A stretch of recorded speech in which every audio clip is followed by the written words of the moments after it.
Macron assume totalement vouloir emmerder les non-vaccinés. Le chef de l'État ne retire aucun de ses propos polémiques tenus dans le journal Le Parisien cette semaine. Il l'a rappelé cet après-midi lors d'une conférence de presse à Paris sur la présidence française de l'Union européenne. Quand certains mettent en danger la vie des autres, je ne peux pas l'accepter, a précisé Emmanuel Macron. Ils appellent à la grève jeudi prochain. 2 syndicats d'enseignants souhaitent dénoncer une situation intenable, causée notamment par un protocole sanitaire qui ne cesse de changer. Un protocole qui a d'ailleurs été assoupli ce matin, seulement 4 jours après son entrée en vigueur. Hommage et émotion cet après-midi à Paris, 7 ans après les attentats terroristes de janvier 2015. Et des rassemblements officiels ont eu lieu devant les anciens locaux de Charlie Hebdo, également devant l'hypercachère de la Porte de Vincennes, théâtre de la prise d'otage d'Amédi Koulibaly. Cérémonie en présence du ministre de l'Intérieur, Gérald Darmanin, et de la maire de la capitale, Anne Hidalgo. Des plaques commémoratives avec le nom des victimes ont également été dévoilées. En tennis, Novak Djokovic sort du silence, toujours retenu par les autorités australiennes en attendant d'être fixé sur son sort. Le numéro 1 mondial s'est exprimé pour la première fois depuis le début de l'affaire. Dans un message publié sur les réseaux sociaux, il a tenu à remercier tous ceux qui le soutenaient. Le joueur attend toujours la décision concernant sa dérogation pour participer à l'Open d'Australie. Réponse lundi. Pas question d'interrompre le Dakar 2022, la mise au point du patron de la course. Le scénario avait été évoqué ce matin par le ministre des Affaires étrangères Jean-Yves Le Drian après l'explosion d'un véhicule d'assistance le 30 décembre dernier. Le parquet national antiterroriste a ouvert dans la foulée une enquête pour tentative d'assassinat terroriste. Et puis on termine avec cette image de carte postale, New York sous la neige. Il est déjà tombé plus de 15 cm dans les rues de la ville américaine. 330 000 tonnes de sel ont été acheminées pour faire face à cette première tempête de l'année. On se retrouve très vite pour un nouveau point d'actu. Excellent après-midi. France Maghreb 2, service, info, musique, divertissement. France Maghreb 2. France Maghreb 2.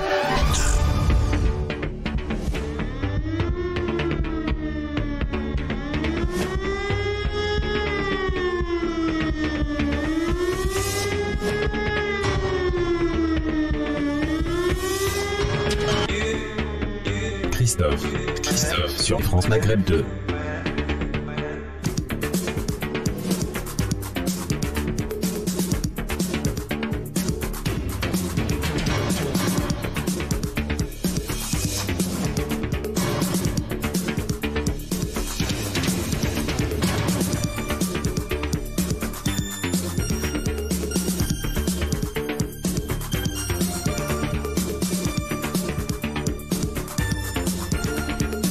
Bonjour à toutes, bonjour à tous, ravi de vous retrouver sur France Maghreb 2, c'est votre émission de référence, ça s'appelle le LGF, le Grand Forum, tous les jours de 16h à 18h, ravi de vous retrouver pour cette dernière de la semaine, évidemment, ce vendredi sur France Maghreb 2, en ce 7 janvier, on est bien là.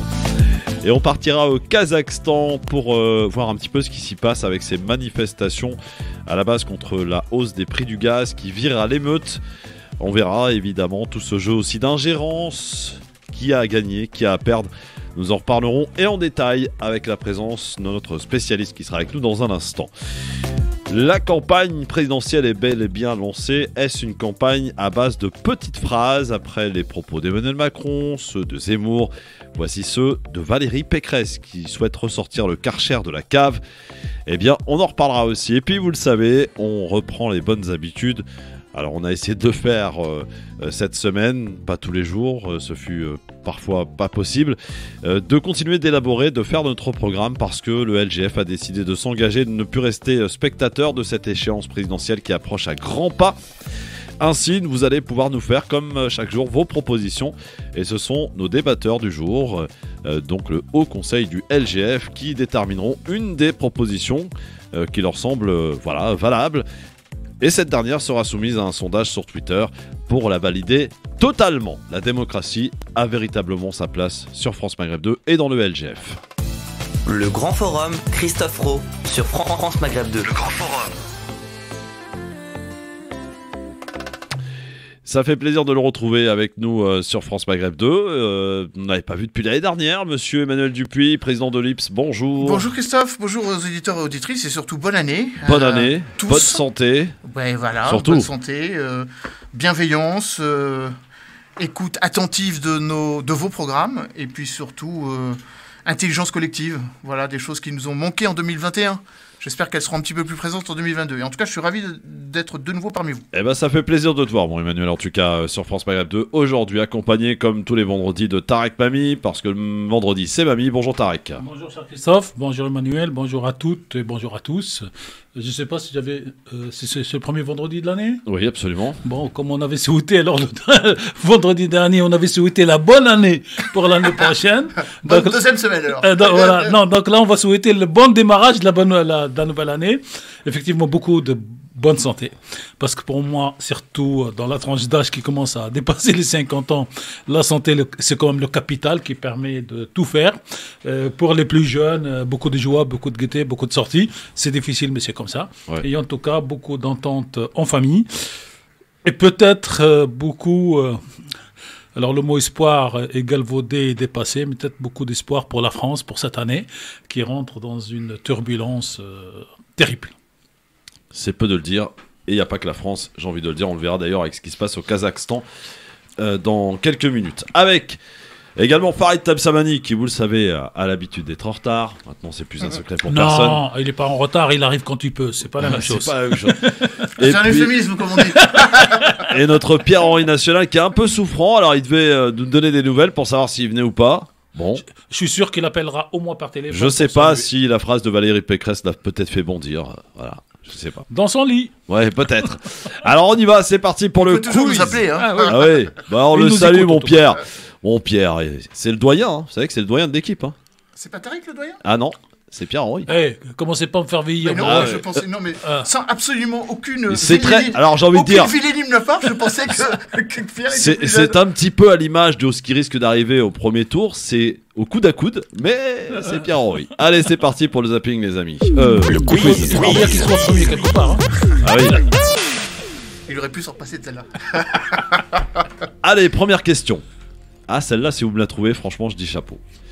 À qui a été confié, messieurs, le premier ministère de l'Environnement en France en 1971 c'est bien sûr. Comment ça s'appelle Je peux le dire? Oui, allez-y. Alors, c'est le maire de La Rochelle, l'ancien maire de La Rochelle, qui s'appelait, mon Dieu, Crépeau, Maurice Crépeau. Non. Non, c'est pas Crépeau. C'est pas la bonne réponse. Non, c'est lui qui était, en fait, plutôt de gauche, plutôt pour l'Afrique, et récupéré par Pompidou. Allez, je vous donne un indice, son prénom, c'est Robert. Non, merde, comment il s'appelait? Oui, c'est plutôt un mec... Et c'est à lui qui a obtenu le premier ministère de l'Environnement en 1971 en France. Donc sous Pompidou. Sous Pompidou. Je sais pas que c'était Maurice Crépeau. Alors, non. Robert... quelque chose. C'est pas l'Afrique est mal partie? Comment il s'appelait lui? Ah oui. Oui. Je vois la personne dont vous parlez, Robert. Ouais, c'est l'Afrique est mal partie, son livre entré comme ça en 60. Et il était... Vous séchez. Allez, on sèche un peu. Ouais. Robert Poujade. Ah, bah oui, vous auriez dû dire qu'il était à la tête d'un mouvement populiste et ça aurait été plus simple. Ah bah non, mais je donne la question. Non, mais s'il avait dit le poujadiste. Bah oui, voilà. Ah oui, c'est vrai. Voilà. C'est vrai. Ou celui qui anticipe un peu la parole de Zemmour. Oui. Deuxième question, qui a déclaré cette phrase? Bien sûr que j'ai 87 ans, mais je vous jure que je n'ai pas l'air de les avoir. La mort, faudra bien y passer un jour. 87 ans. Ouais. Un responsable politique? C'est une actrice, une ancienne actrice, qui parle là évidemment de son anti-vaccination, évidemment. Oh, Brigitte Bardot. Brigitte Bardot est oui. une bonne réponse, 87 ans. On triche un peu, mais enfin bon. Pourquoi? Ah non, vous avez dit une ancienne actrice. Ah oui, non, c'est une ancienne actrice. Une militante des droits animaux, ça aurait été aussi simple. Oui, aussi, mais ça aurait été trop facile. Et une proche d'Alain Delon et du Front National, encore plus. Ah bah là, on aurait deviné tout de suite. Voilà, je vous aurais donné la réponse, évidemment. Troisième question, je cherche une chanteuse française. Elle est morte il n'y a pas si longtemps, en 2018. Et elle avait remporté d'ailleurs l'Eurovision en 1965 avec une chanson écrite par Serge Gainsbourg. France Gall, évidemment. Avec cette chanson, vous vous en souvenez? Ah bah oui, elle était un petit peu osée cette chanson d'ailleurs. Ouais. L'histoire d'ailleurs dira qu'elle a compris les paroles plus tard et qu'elle était très choquée. Elle était un petit peu jeune quand elle l'a chanté, disait-elle. C'est ça. Elle avait remporté l'Eurovision. Écoutez les paroles. Ouais, c'est ça. Alors je crois que c'était pas celle-là qui avait posé problème, c'était si. Annie Oui. aime les sucettes. Annie aime les sucettes à Ouais, Annie. oui, c'est ça. En tout cas, En 65, on parlait pas encore de choses méchantes comme aujourd'hui. En avec disant que Epstein. le politiquement correct n'était pas encore installé, Voilà. n'était pas encore installé dans nos sociétés. Epstein n'était pas encore né. et puis évidemment femme Il était peut-être né, mais on ne rendait pas public ses faits d'armes. femme du célébrissime Michel Berger. Ouais. Évidemment. Qui lui est mort très tôt. En 1991 de Oui, mémoire. Mais très tôt quand même. Ouais. Très jeune, disons. Avec je crois que c'est lui la comédie musicale Starmania. Ouais. Bah, c'est lui qui a. Il a créé une belle bande, dans le sens positif du terme, dans la culture et la chanson française. C'était Grand pianiste. Et c'était un peu avant Goldman, qui a donc Avec accompagné les papas. beaucoup, mais c'est le papa spirituel de Goldman, disons. Qui qu'a dit, quatrième question, qui qu'a dit la vaccination est en train de devenir une religion et je ne suis pas Jésus. Véran? Non, Un responsable politique non, c'est un imminent professeur. Raoul? Raoul, Raoul, évidemment. Raoul. Alors j'étais surpris de le revoir dans une vidéo hier en blouse blanche, parti à la retraite administrativement officiellement, mais apparemment il a toujours un rôle. Il a le droit de mettre sa blouse blanche. Non, il était dans un bureau qui manifestement ressemblait à l'institution qu'il dirige à Oui, il est Marseille. toujours à la tête. Hein. Oui, voilà, donc on nous a vendu qu'il est parti, mais on ne nous dit pas tout. Cinquième question, je cherche un romancier, historien et homme politique français. Il est né en 1932 à Nice. Il était membre de l'Académie française PR depuis... Fit? Non monsieur, 2007. Il est auteur de plus d'une centaine d'ouvrages, dont notamment la saga La Baie des Anges, en 1976. C'est Dormisson. Non monsieur. Et il est mort le 18 juillet 2017.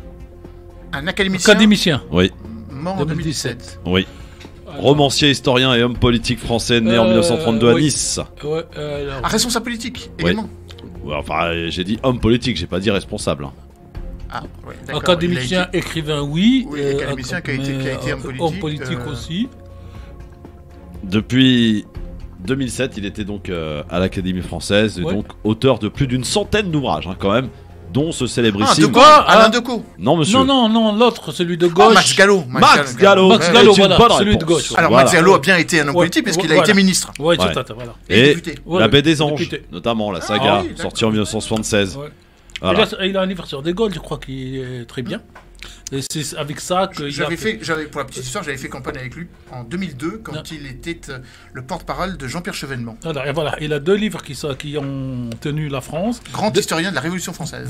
Il a la Révolution et la période de la Deuxième Guerre mondiale, Vichy, où il a sorti plein de choses, et il a De Gaulle. Il a 3 trucs très... Sixième et c'est une question. espèce d'historien, j'allais dire, patriotique. C'est un dans- républicain de gauche. Voilà, dans le socle de la République. Très intéressant. Ouais. Complexe, Non, mais, personnage et moi, complexe. je l'ai rencontré. J'ai lui fait 1 ou 2 interviews. Je l'ai rencontré à Non, c'est un l'Assemblée. type- c'est un type Ah, admirable. très bien. Sixième question. Quel député estampillé Modem aujourd'hui, ancien maire socialiste, est condamné à 5 000 € d'amende C'est pour notre des ami dépenses abusives. de Garges. Kaltenbach. Non, le maire de. C'est pas de Garges, Garges. c'est à Non, côté. c'est Valls, c'est le valsiste de Garges. Député. Oui. Député Modem, ancien Modem, maire socialiste. Corse, qui donne des leçons à tout le monde et qui utilise sa Pupponi. carte. Pupponi, et qui pas de utilise- réponse. et Ah bah, qui- il est maire de Sarcelles. Ancien maire de Sarcelles. Ancien. et qui utilise la carte du département de l'habitat, je sais pas quoi, pour Ah, tirer je- de l'argent en espèces en Corse. Je ne savais pas qu'il était député rattaché Modem. Ah, si, Je si, pensais- Maintenant, il est député Modem. Modem. Bah, Et il a été parce condamné qu'il a à 5 000 € d'amende. Il n'a pas été élu sur une étiquette. Non, mais c'est comme Valls, il n'a pas trouvé sa place côté LR, il se fait élire, après il a été Modem pour ne Bon, pas il n'a être jamais LR. été question qu'il soit LR, il était socialiste avant. Qui ça Ah, Pupponi. Oui, mais il s'est pas fait élire socialiste, il s'est fait élire plus ou moins Oui, oui, indépendant. non, mais il donc, n'avait aucune raison de passer du Parti Socialiste au Républicain. Bon, il y a que non, Valls. pas républicain, LR, En Marche. Ah, En Marche, pardon. Il voulait Pas aller les en Marche. Républicains, Ouais. Républicain en Marche, Ouais. oui. Ah, bien bah, sûr. lapsus révélateur. Ah oui, oui. Finalement. Bien sûr. Septième De question. notre ami Emmanuel, oui. Septième et dernière question. Je cherche un Il y a des pilote, questions. de Formule 1 anglais, né en 1985. Il Bah, fut le petit évidemment jeune champion du Hamilton. monde. Hamilton. Bonne réponse. Ah C'est bah, Lewis Hamilton. Hamilton, moi je retiens le dessinateur, Anglais. le photographe, Moi, j'ai retenu l'anglais. le bourgeois, le blanc, qui s'est révélé être un salopard à la fin de sa vie, puisque il y avait les gamines et tout le tralala, et pas Hamilton, l'afro-anglais. Mon cher Emmanuel, tu vas découvrir, parce que c'est ta première émission de l'année, t'es pas venu depuis un petit moment, que le était là, je crois, quand LGF tu as lancé s'engage. la machine. Non, il n'était pas C'est la là. première fois que je découvre cette nouvelle configuration. Alors, absolument. Donc, les auditeurs, en fait, nous appellent, font leurs Ouais. propositions, et on a tout un programme là qu'on va présenter ensuite à tous celles et ceux qu'on va rencontrer durant la campagne. Et alors, comment ça se passe? C'est très simple. Vous allez écouter attentivement les propositions. Vous allez pouvoir aussi les retoquer si elles vous semblent irréalisables. Et il faut quand même qu'on soit quand même crédible, cohérent. Ah ben, Et il y en ensuite- a une qui n'était pas tellement crédible que ça, mais bon, on passera. Et ben, on fera justement un haut conseil, mon cher Tarek, pour valider ce qui a déjà été validé. Merci, cher. Revalider, parce que c'est important, je veux qu'on soit crédible, c'est important. Et donc tous les trois, normalement Farid vous rejoindra, vous choisirez vraiment de La manière bonne collégiale proposition du jour. la bonne proposition du jour. Et pour Selon y nous. rajouter un peu de démocratie, je me suis dit ça suffit pas. Et si on On la fait mettait en voter. sondage sur Twitter Ouais. pour tous les gens, pour voir vraiment si elle passe définitivement. Et c'est une fois toutes ces étapes franchies qu'on la rajoute maintenant dans notre programme. On corse un peu les choses, c'est C'est normal. plus difficile que de C'est se comme faire ça. élire président de la Eh République. bah hein. oui, mais c'est comme ça. Parce que Voilà. faire élire Ça se mérite un peu. Ça, exactement. Se faire élire président, il suffit d'avoir 500 signatures d'abord. Ah, il suffit, il y en a pour qui Ceci dit, c'est pas facile. évident Hein. de les avoir. Hein. C'est ça. C'est pas évident. Il y en a qui nous font, tu sais, à l'époque, la Jean-Marie Le Pen. Hein. Oui. Ouais. Hein, et- Jusqu'à 10 jours avant. Mais même Ouais. Marine Le Pen, un petit peu moins, mais elle avait joué un petit peu de cette. Alors, il paraît que c'est compliqué, pas que pour celui auquel on fait allusion.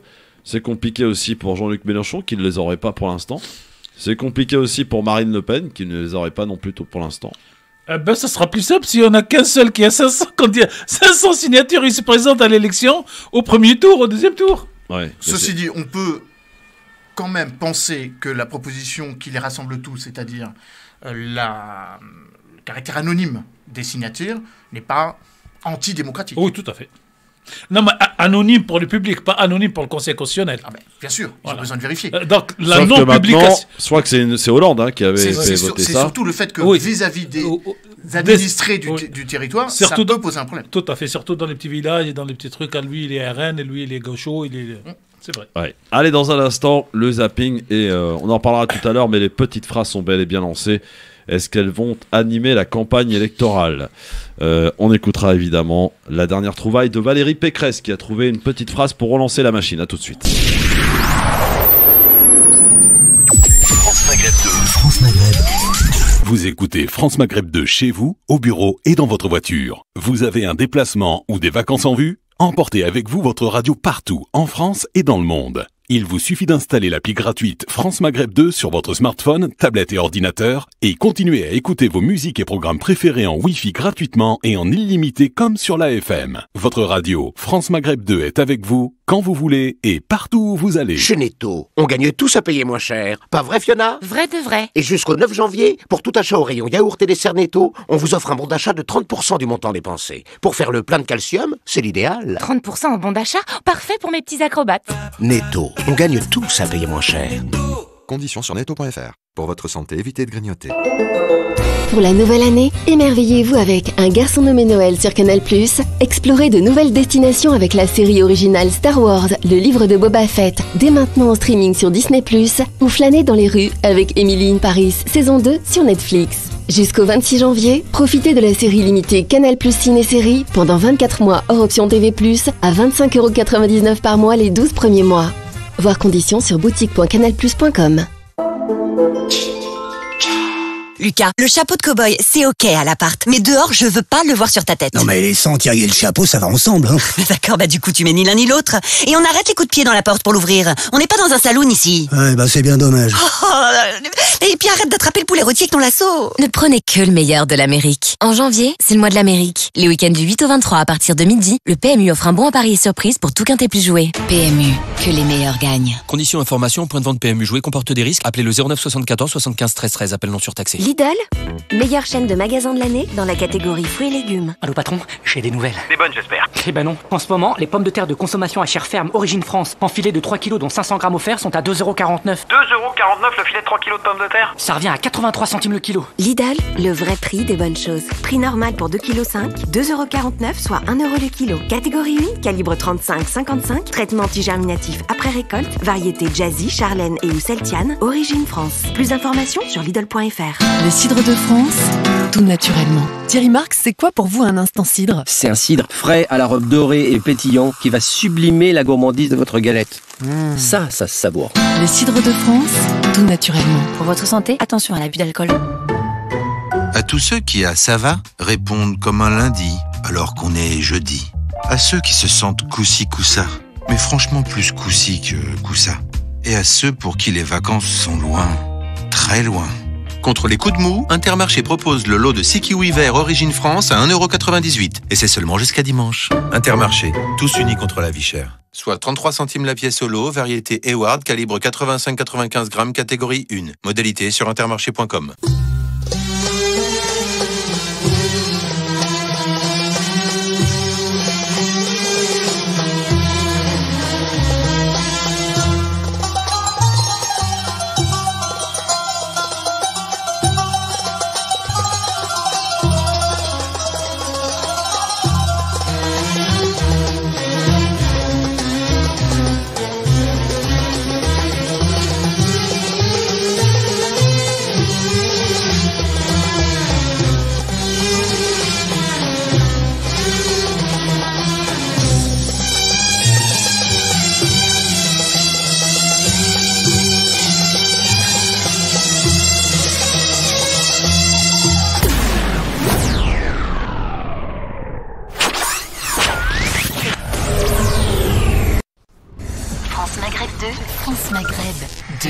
Le LGF avec Emmanuel Dupuis, président de l'IPS, avec Tarek Mami, journaliste et accessoirement président de France Maghreb 2.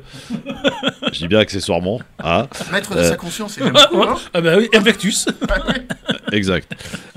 Et normalement, Farid Temsamani. Ah, tiens, il y a une porte, non? Ah oui, c'est Farid, voilà. Il arrive. Ah. Eh ben voilà, vous voyez, il est à l'heure. Ah, oui. Hein, avant 30, donc ça va. Les grands esprits se rencontrent effectivement. Donc je rappelle tout à l'heure, amis auditrices, auditeurs, eh bien, on va clôturer au 31 janvier ce programme. Ensuite, comment ça va se passer? Je vais réunir les moyens technologiques nous le permettent, tous les membres du LGF, et ainsi on procédera au vote pour garder ou pas les propositions. Ou pas, donc qui ont été retenus parce qu'il faut que ça soit quand même un peu crédible. Et vous pourrez donc nous appeler tout à l'heure pour faire toutes vos propositions en direct au 01 40 33 9000. Mon Farid Temsamani qui est avec nous. Comment ça va, mon Farid? Le micro, il est là. Voilà, très ouvert. Bien. Très bien. J'avais pensé un temps que la nouvelle résolution pour Farid, c'est d'arriver à l'heure. Non, pour le premier vendredi. Après, c'est pas grave. Mais je suis tellement ambitieux que je dis jamais non. Donc du coup, je suis sûr d'arriver en retard à chaque fois. Ah oui, d'accord. Et je te rassure. Il veut dire qu'il ne peut pas dire non aux autres.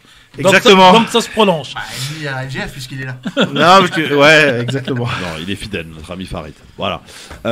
Alors, mon Farid, bonne année à toi, d'abord. Ouais, meilleurs vœux à tous les auditeurs, les auditrices et à tout le monde. Bon, eh bien c'est parti pour le zapping, alors on y va. C'est dommage, t'as loupé le quiz. Hein. Bon. On peut le refaire maintenant qu'on connaît les réponses. Ah non, on va pas la refaire, c'est fini. Alors, dans notre zapping... On connaît les réponses, donc ça ira plus vite. Dans notre zapping, aujourd'hui, sujet à commenter, bien entendu, avec vous trois. Pour commencer, donc, la phrase magique pour lancer sa campagne, celle de Valérie Pécresse. Écoutez ce qu'elle nous a sorti pour lancer sa campagne. Il faut ressortir le Karcher. Il a été remisé à la cave par François Hollande et Emmanuel Macron depuis 10 ans. Aujourd'hui, il est temps de nettoyer les quartiers et il faut traquer les caïds, les voyous, les criminels, les dealers. C'est eux qu'il faut harceler, c'est eux qu'il faut punir, c'est eux qu'il faut priver de leur citoyenneté. Faut prier de leur citoyenneté, hein. C'est fort. Et surtout pas les délinquants financiers qui partent avec la caisse, c'est moins grave. Bon, Emmanuel, Valérie Pécresse, elle déconne déjà? Je ne me permettrai pas de dire ça d'une candidate que par ailleurs je suis. Et Oui, je soutiens. Je suis ou soutiens surtout. Beaucoup plus modéré que cela. Néanmoins, la phrase est peut-être maladroite. Elle l'est. Non, elle l'est pas peut-être. Elle l'est maladroite. Mais en même temps, elle s'inscrit dans un contexte où effectivement on fait la politique par phraséologie. On est dans la logique de la surenchère. On est dans la logique de la perception immédiate. Et on vise des clientèles. Et je crois que c'est ça qui, moi, est le plus choquant pour moi. C'est pas la pire des... Tu lui aurais conseillé de dire ça ou pas ? Bien sûr que non, mais je ne suis même pas certain que quelqu'un lui ait conseillé de dire ça. Je pense très sincèrement qu'on est, encore une fois, dans une logique de dictature de l'instantanéité, où une petite phrase fait parler de vous, fait buzzer. Je rappelle que le président a eu des propos tout aussi indignes, et en même temps, il les assume. Oui. Donc après tout, une candidate a le droit d'assumer une phrase qui correspond à son état d'esprit, et ceux qui s'en offusquent, ont le droit de le critiquer. C'est moins grave pour toi que le président, par exemple ? Non, c'est pas moins grave, c'est un corollaire encore une fois, d'une typologie politique, d'une logique de campagne qui n'est pas sur le fond mais sur la forme, qui n'est pas sur le contenu mais sur le contenant, qui vise à cibler des catégories de personnes et pas à viser à l'intégration de tous les Français, donc viser à ce qu'il n'y ait plus de différenciation. Moi, c'est pas quelque chose qui correspond à ma vue de la politique, mais je ne suis pas candidat à l'élection présidentielle. Farid Tabsamani, en plus, c'est pas la période du Karcher, il fait un peu froid là. Oui, alors je regrette qu'on utilise à chaque fois cette marque commerciale. Mais, en plus. Non, mais ce qui est dommage, c'est qu'en fait, il aurait peut-être fallu... Allemande, en plus. Ouais, exactement, allemande. Et puis qui, à l'époque, déjà, c'était beaucoup plein. Oui, en 2005. De la publicité, effectivement, que Nicolas Sarkozy lui avait fait. Mais ce qui est dommage, c'est qu'on aurait dû écouter, en fait, l'ensemble du propos de Valérie Pécresse. Alors, continue-le. Parce que moi, j'ai écouté l'ensemble. Non, moi, je ne connais pas par cœur. Non, mais l'ensemble, il faut le mettre. Il faut le mettre. Voilà, c'est trop long, après. Quand on le remet... Alors, elle parle de quoi ? Elle parle de nettoyer la délinquance dans les quartiers. Et ensuite, elle dit quoi d'autre ? Non, mais on s'en fout. Sûr que non, mais non. Non, mais Farid. Excusez-moi, attendez. Allons-y. Mais cher, vous habitez dans un quartier populaire ? J'ai habité dans un quartier populaire. Merci. Vous n'y habitez pas aujourd'hui. Donc moi, elle habite dans un quartier populaire, pas du tout. Mais elle est candidate. Non, mais est-ce qu'elle habite dans un quartier populaire ? Absolument pas. Est-ce qu'elle habitait dans sa vie comme moi j'ai habité à un moment ? Est-ce qu'elle, dans sa vie, elle habitait dans un quartier ?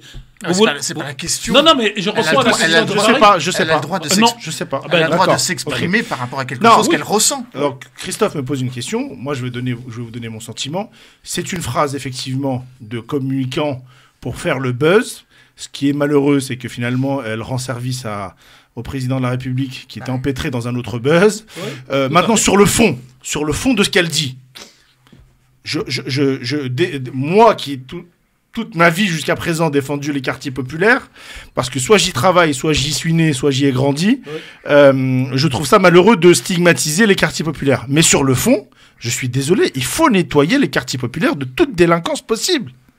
Et pas les quartiers chics. Alors on y va. Et pas les quartiers chics. Pas la délinquance. Mais c'est quoi le rapport ? Vous pouvez faire les deux. Non, oui, mais vous pouvez faire les deux. Mais il faudrait qu'elle le dise pour les deux. Dites-lui de faire les deux. Mais moi je trouve pas ça. Parce que vous savez très bien que c'est pas une opposition. Il y a deux délinquances. Mais il y en a pas que deux. Il y en a des centaines de délinquances. Il y a celle qu'on dit la grande délinquance. On va pas s'ennuyer, Emmanuel.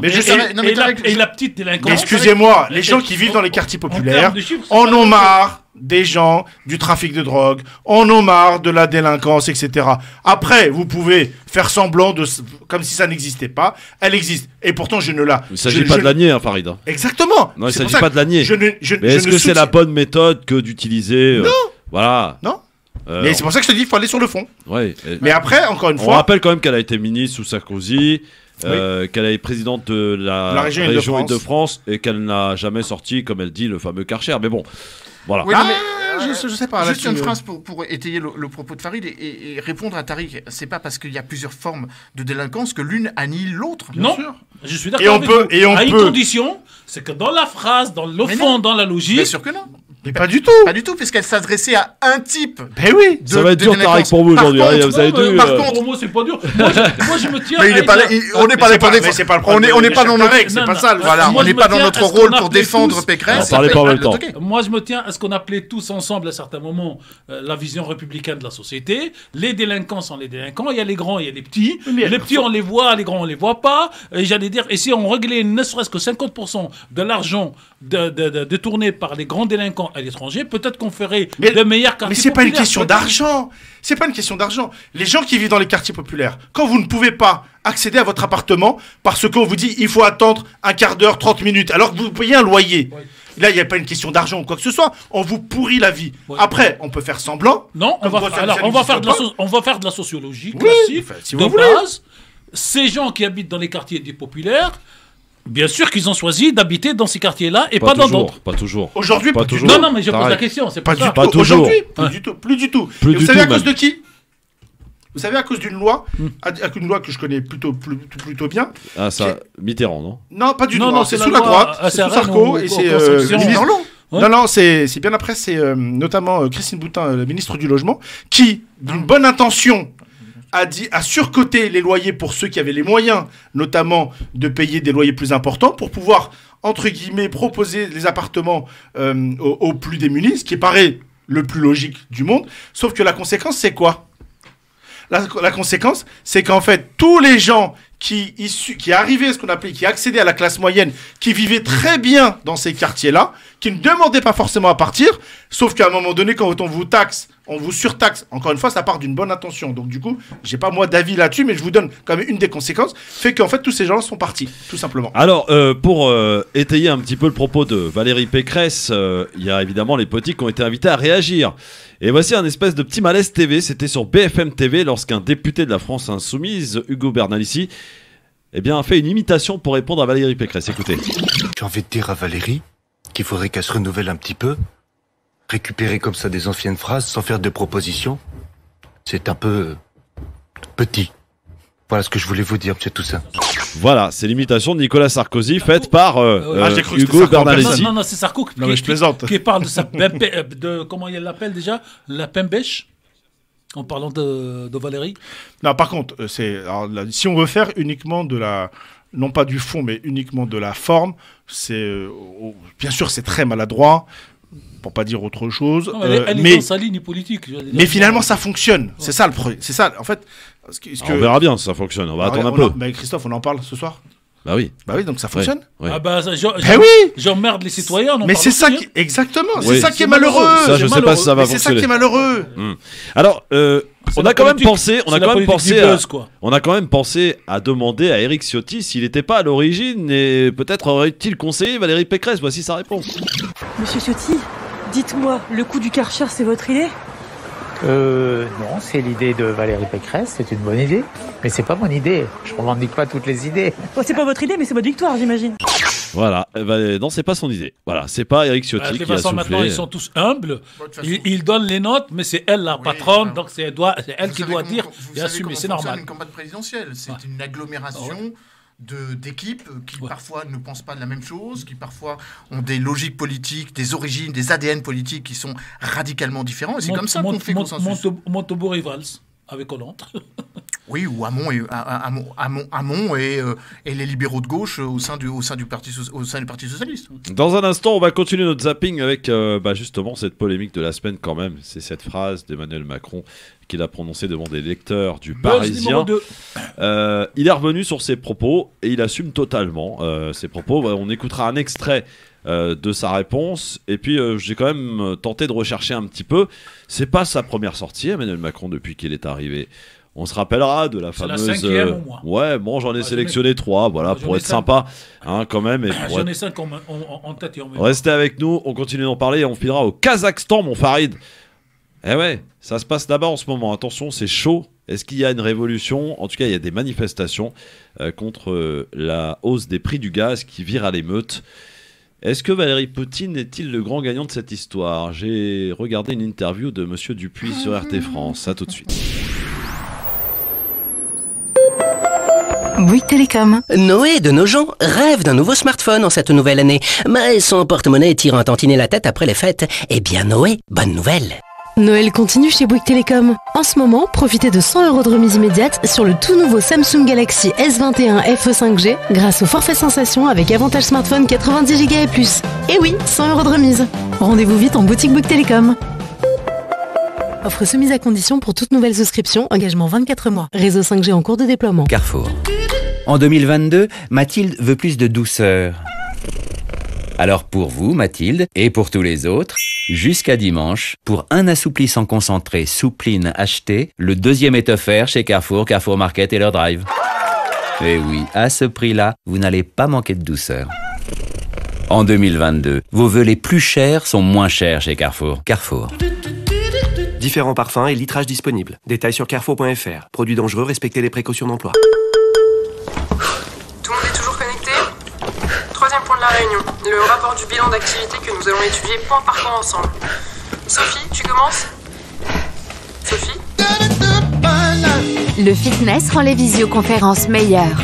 Cette semaine chez Decathlon, le stepper MS100 de Domio c'est à 29 € au lieu de 49 €, soit 40% de réduction. Parfait pour travailler son cardio et muscler ses jambes en même temps. Lucas, le chapeau de cow-boy, c'est ok à l'appart, mais dehors, je veux pas le voir sur ta tête. Non mais sans tirer le chapeau, ça va ensemble. Hein. D'accord, du coup, tu mets ni l'un ni l'autre. Et on arrête les coups de pied dans la porte pour l'ouvrir. On n'est pas dans un saloon ici. Ouais, c'est bien dommage. Et puis arrête d'attraper le poulet rôti avec ton lasso. Ne prenez que le meilleur de l'Amérique. En janvier, c'est le mois de l'Amérique. Les week-ends du 8 au 23 à partir de midi, le PMU offre un bon à parier surprise pour tout quintet plus joué. PMU, que les meilleurs gagnent. Conditions information au point de vente PMU. Jouer comporte des risques. Appelez le 09 74 75 13 13. Appel non surtaxé. France Maghreb 2, France Maghreb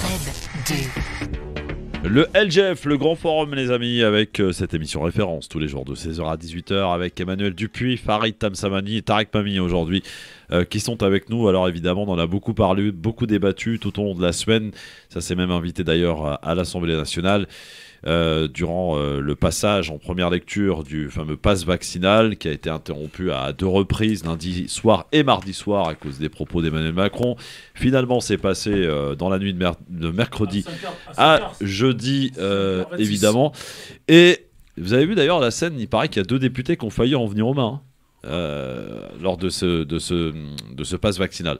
Ça a été très chaud et ça passe je crois aujourd'hui même au Sénat oui, avant de repasser en deuxième lecture définitive à l'Assemblée nationale pour une adoption normalement, tranquillement aux alentours du 15 janvier. Et après ça passera par ce qu'on appelle la commission mixte paritaire parce que ça en fait... Déjà que ça passe au Sénat. Non mais si, ça passe à première lecture aujourd'hui, ça repart, ça revient, et après la mixte paritaire, voilà, parce qu'ils ne sont pas d'accord sur tout. Janvier, ça paraît un peu présomptueux. Oui, un petit peu, mais bon. Alors, il y a eu ces propos donc du président français qui a déclaré vouloir emmerder ceux qui ne sont pas vaccinés dans ce pays pour justement, c'est ça la stratégie, a-t-il dit, voilà, c'est de les emmerder. Il est revenu sur ses propos, le moins que l'on puisse dire, c'est qu'il les assume, écoutez. Oui. J'assume totalement, et c'est ce que nous faisons au fond depuis l'été dernier. On a une stratégie qui est simple, vacciner, vacciner, vacciner. Elle est européenne. Et je l'ai rappelé encore à plusieurs reprises, heureusement que nous avons l'Europe pour dès le début avoir obtenu ces doses, puis être le premier continent de production, et de production ouverte pour le monde entier, puisque nous avons plus exporté et donné de doses que nous n'en avons gardé pour nous-mêmes. Donc la vaccination, c'est notre priorité. Ensuite, le deuxième pilier, c'est le pass sanitaire devenant pass vaccinal. Pourquoi ? Parce que c'est un mécanisme qui permet de protéger les uns et les autres quand on est dans un espace commun, et c'est aussi une stratégie qui a été adoptée partout en Europe, avec des modalités techniques différentes, mais qui est de protéger les autres et de se dire, quand on va au restaurant, quand on va au spectacle, quand on est dans une même salle, eh bien, on sait mon statut et on avance. Et je dois d'ailleurs dire que le pass vaccinal est inspiré d'initiatives qui avaient été prises avant nous par le Luxembourg, l'Allemagne ou autres. Nous avions un pass sanitaire, comme vous le savez, qui permettait d'être vacciné ou testé. Dans les lieux de convivialité, plusieurs de nos voisins avaient mis ce qu'ils appelaient le 2G ou 2G+, avant que nous en venions à ces décisions, où il fallait ou être guéri ou avoir son schéma vaccinal complet. Donc c'est un mouvement complètement européen. Et qui fait quoi ? Qui met des restrictions sur les personnes qui ne sont pas vaccinées. Et donc ce mouvement, vous le voyez partout en Europe. Alors certains font l'obligation vaccinale au-dessus d'un certain âge, mais la plupart des pays mettent des contraintes de la vie sociale en disant Si vous n'êtes pas vacciné, vous n'avez pas accès à ce lieu, vous n'avez pas accès à cette activité. Et nous sommes obligés de le faire pour inciter, pousser les uns et les autres à le faire. Et je le dis avec beaucoup de volonté et de force. Nous devons faire cela. Nous devons le faire pour l'ensemble de nos compatriotes qui font l'effort de se faire vacciner et qui, par l'irresponsabilité de certains autres, parfois les choix assumés, sont contaminés. Et nous devons le faire aussi pour nos compatriotes qui parfois se laissent prendre par des discours obscurantistes, par des discours de peur, et ne se protègent pas eux-mêmes, alors que la science, la recherche et l'excellence technologique et productive européenne le leur permet. Voilà. Donc il était, je crois, de ma responsabilité de tirer, de sonner un peu l'alarme.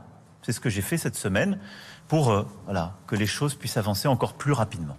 Voilà, la mise au point de Emmanuel Macron. Ouais, le fond peut être discuté, pas discutable, tout ce qu'on veut. Le problème, c'est que c'est les deux mots. Le premier, c'est on les emmerde, ou pour les emmerder. Les mots, on ne dit pas, on les emmerde. J'ai très envie de les emmerder. Oh, allez-y, très envie. Et la deuxième, c'est ceux qui ne se vaccinent pas, ils sont hors citoyenneté. Donc, ces deux choses, ce sont les mots, beaucoup plus que l'idée elle-même. S'il dit, on va tout faire pour les pousser, pour les obliger à se vacciner, bon, c'est un débat.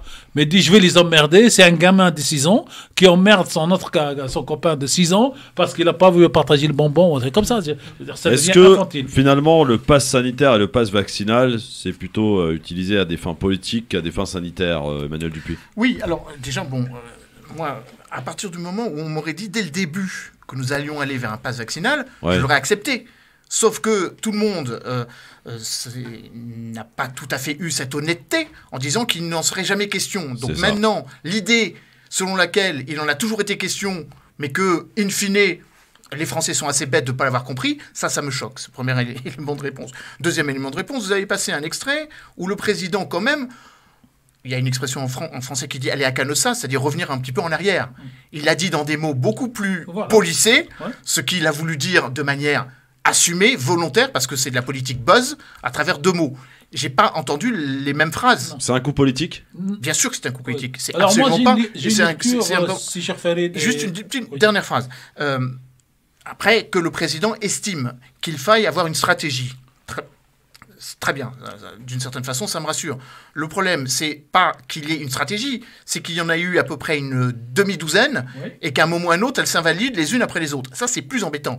Et l'argument un peu fallacieux de dire « nous étions toujours dans le droit chemin, nous sommes les meilleurs, nous avons plus de vaccins que nous distribuons à travers le monde, nous en produisons le plus », ça me fait quand même penser qu'il y a un peu de contrition et qu'à un moment ou à un autre, comme Angela Merkel ou comme d'autres responsables politiques, un peu d'humilité rendrait la chose plus acceptable pour les Français que nous sommes.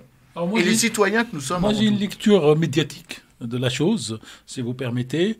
C'est qu'en clair, aujourd'hui, les hommes politiques, tous, calculent, j'allais dire, la cible à laquelle ils s'adressent. Oui, c'est du clientélisme. Ah non, mais attendez, c'est pire que ça. Il parle à son électorat. Non, attendez, cher Christophe. Combien de personnes vont lire l'interview dans Le Parisien? Combien de personnes vont acheter Le Parisien? Vont acheter et le lire. Combien de personnes vont voir cette séquence à la télé? Le but de la manœuvre, c'est que ceux qui écoutent à la télé, quand quelqu'un leur dit je lis dans Le Parisien, ils risquent même de lui dire arrête de fabuler, je l'ai écouté à la télé, je l'ai vu à la télé, c'est pas ce qu'il a dit. C'est aussi de la com quantitative en termes médiatiques et de buzz. Sauf ce qu'il a dit. Hein. Non mais Christophe, la phrase reprise, c'est vraiment ce qu'il a dit. L'article dans Le Parisien? Non mais c'est ce qu'il a dit. Non mais est-ce que vous avez lu l'article dans Le Parisien? Il a pas besoin de le lire. Non, il n'a pas assumé la dernière phrase. Il n'est pas revenu sur la dernière phrase. On est d'accord. Sur le caractère d'emmerdement généralisé. C'est de la com. Mais Tarek, attendez. Là, une interview dans Le Parisien. Vous l'avez lu? Non, je l'ai pas lu, mais j'ai lu la phrase. J'ai lu la phrase. On vous a menti. Non, j'ai lu la phrase exactement. On vous a menti. J'ai très envie de les emmerder. Christophe, on vous a menti. Moi, je l'ai vu à la télé. J'ai pas entendu ce mot-là. Ouvre les débats. Mais c'était pas à la télé, c'était pas en direct. C'était devant des lecteurs, des Parisiens.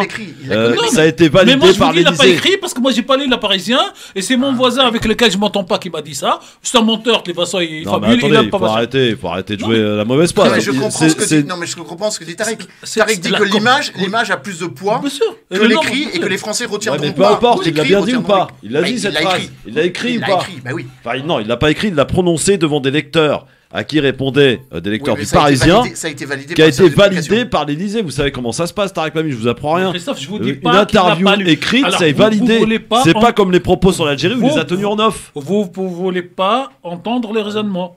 Il y a plus de gens qui regardent à la télé, ils disent moi à la télé, j'ai pas entendu emmerder.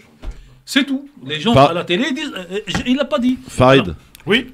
Là-dessus, sur la polémique. Alors, comment on appelle ça, Maître Galibert qui va trancher entre Non, les deux points de vue. Sur la polémique. Bon, moi, j'étais choqué et outré par le langage utilisé par un président de la République en exercice, de manière publique, puisque c'est une interview, effectivement, tout ce qu'il y a de plus public. Bon, on comprend quoi? On comprend qu'on est rentré en campagne électorale, que finalement, c'était peut-être ça la déclaration de déclaration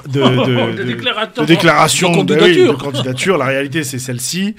Et pour moi, ça pose un véritable problème. De quel? Quand on est président de la République, on nous a appris, parce que finalement, il fait un peu du Zemmour. Parce que Zemmour, il dit quoi? Zemmour, il dit, moi, je ne suis pas candidat pour rassembler. Je suis candidat et je m'adresse uniquement à ma cible. Ce qui, en réalité, est le propre de chaque candidat à une élection présidentielle. Absolument.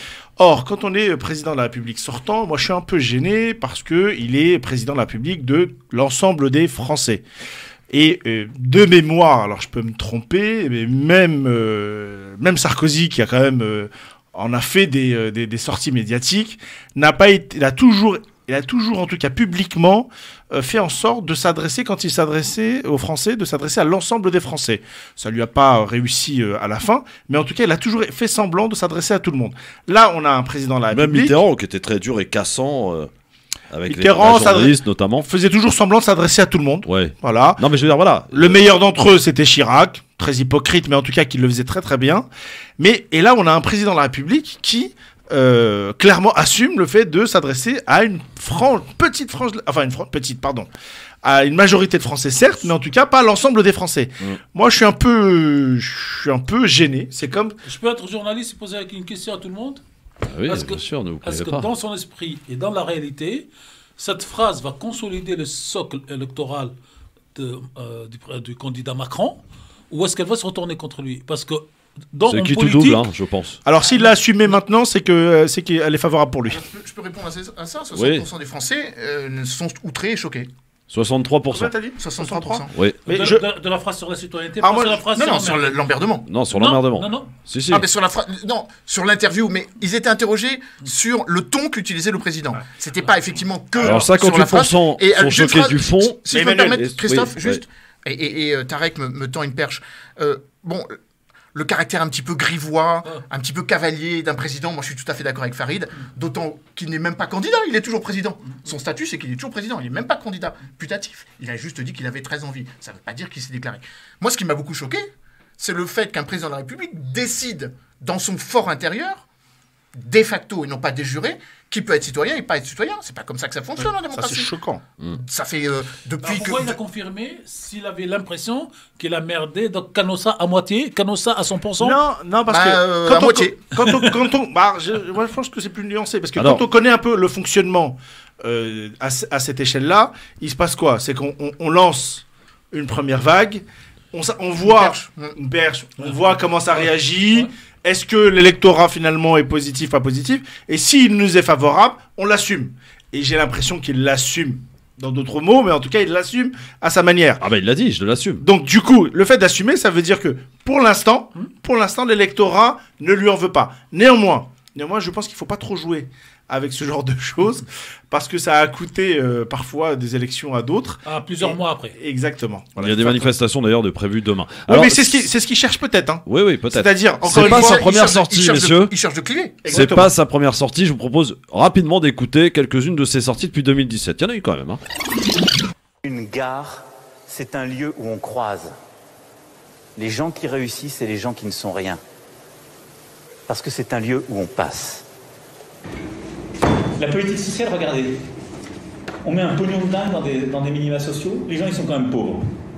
Et ce peuple luthérien qui a vécu les transformations des dernières décennies n'est pas exactement le Gaulois réfractaire au changement. Je traverse la rue, je vous en trouve, ils veulent simplement des gens qui sont prêts à travailler. Voilà, Emmanuel Macron, En fait, il y a qui n'en est pas à sa grosse première. phrase qui rappelle ça, c'est traverser la rue pour le commun des mortels qui cherchent sincèrement un travail. Non, ne passe alors, pas. c'est la seule, justement, où je peux le défendre là-dessus. Et la deuxième, c'est les gens qui sont rien. Alors ça me blesse. c'est violent. Ça, c'est blessant. Mais sur la dernière. Les sondants, les fameux sondants qu'il avait vu. Mais les gens qui sont rien. Ça, c'est choquant. Mais la dernière, en fait, quand on la prend dans l'ensemble, elle est très réaliste. Dans un instant, direction le Kazakhstan, les amis, sur France Maghreb 2, parce qu'il n'y a pas que Macron dans la vie non plus. Ce mois-ci, dans le courrier de l'Atlas, en couverture, En finir avec les ghettos à la française. Des habitants témoignent, des experts analysent un phénomène aux conséquences lourdes. transport, Ça roule pour le secteur du VTC. société, Le harcèlement scolaire, l'éducation nationale en accusation. culture. Exposition à l'hôtel de la Marine, les splendeurs de la collection Altani. Musique, Sappho, une voix poétique et politique. Et retrouvez tous nos coups de cœur cinéma. Le courrier de l'Atlas, votre magazine d'actualité franco-maghrébine, en kiosque au prix de 3,50 € et sur lecourrierdelatlas.com. Vous êtes artisan, commerçant, chef d'entreprise, voyagiste, restaurateur, ce message vous concerne. Vite, profitez de nos offres publicitaires spéciales à chacun de vous. Nous ferons la meilleure proposition publicitaire au prix le plus adapté à votre budget. Si vous souhaitez faire développer votre activité, augmenter votre chiffre d'affaires, vous faire connaître ou présenter vos produits, vos services ou encore vos événements, ne manquez pas cette opportunité publicitaire que vous propose votre radio. Quels que soient vos moyens financiers, ensemble, nous trouverons la formule la plus adaptée à vos besoins pour une campagne publicitaire efficace et réussie. Attention, cette offre est valable dans la limite des espaces disponibles dans nos écrans publicitaires. Pour plus d'infos et modalités de l'offre, appelez le 06 64 95 19 29. 06 64 95 19 29. Jusqu'à mardi chez Auchan, cagnotez 70% sur votre compte Waouh Auchan sur l'échange Pampers Baby Dry Mega, soit 8 centimes seulement la couche, cagnotte déduite. À ce prix-là, vous ne serez plus jamais pris au dépourvu pour changer bébé. Et vous pourrez dire bye bye y a plus de couches, ou mais c'était à ton tour d'en acheter. Auchan, avec plaisir. 6,81 € le paquet de couches taille 4, cagnotte déduite. Prix payé en caisse 22,70 €, taille 3 à 6. Valable dans vos magasins et drive Auchan participants. Conditions sur Auchan.fr. TF1. Ninja Warrior. Dès les qualifications, le chrono sera plus que jamais déterminant pour la suite du parcours. Alors, qui sera le plus rapide? Qui va prendre la place du champion des champions et remporter les 100 000 €? Ninja Warrior, le parcours des héros, présenté par Denis Brognard, Christophe Beaugrand et Iris Mittenard. Ce soir à 21h05. TF1. Partageons des ondes positives. France Maghreb 2, France Maghreb 2. Merci d'être avec nous en direct sur le Grand Forum, sur France Maghreb 2, dans le Grand Forum, avec Tarek Mami, Farid Tabsamani, Emmanuel Dupuis. Et on va parler maintenant du Kazakhstan, très peu relayé là aussi à la télé dans les médias français, plus occupé à disséquer les différentes phrases de différents candidats. Et pourtant, voici ce qui se passe au Kazakhstan. Avant d'en parler, Emmanuel et Tarek et Farid, je vous propose d'écouter ce reportage réalisé par nos confrères de France 24. La révolution est en marche, c'est en tout cas ce qu'affirme l'opposition. Mais combien de temps cette révolution pourra-t-elle tenir ? Tout juste appelés, les soldats russes sont déjà arrivés en renfort au Kazakhstan, alors que la poudre a parlé ces derniers jours et ces dernières heures. La répression des manifestations a provoqué la mort de plusieurs dizaines de protestataires et on compte au bas mot 1 millier de blessés. Dans la seule ville d'Almaty, cœur de la révolte, plus de 3000 personnes ont été incarcérées. Dans les rangs des forces de sécurité aussi, le bilan est lourd. Au moins 18 de ses membres ont été tués et des centaines d'autres blessés selon les autorités locales. Cette escalade et l'arrivée de troupes étrangères suscitent l'inquiétude de nombreux pays, dont les États-Unis.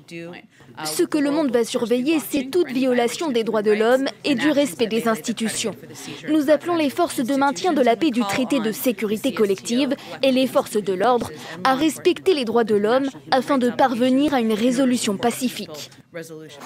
Le gouvernement a été limogé, la baisse du prix du gaz actée, l'ancien président écarté du Conseil de sécurité nationale, d'où il dirigeait de facto le pays.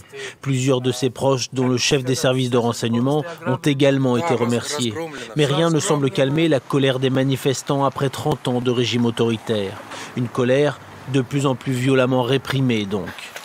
Josep Borrell, le chef de la diplomatie européenne, affirme sur Twitter que cette situation rappelle d'autres similaires qui doivent être évitées. Une référence directe à la répression féroce de l'opposition en Biélorussie ces 2 dernières années. Le président Tokayev assure que l'ordre a désormais été globalement restauré au Kazakhstan. Alors, voilà ce reportage de France 24 qui donne voilà cette version des choses au Kazakhstan. Rappelons que France 24, c'est la voix de la France. Hein. La France, d'ailleurs, qui appelle au calme dans ce pays, le Kazakhstan. Emmanuel, d'ailleurs, j'ai vu une de tes interviews très intéressante ce matin chez nos confrères d'RT France.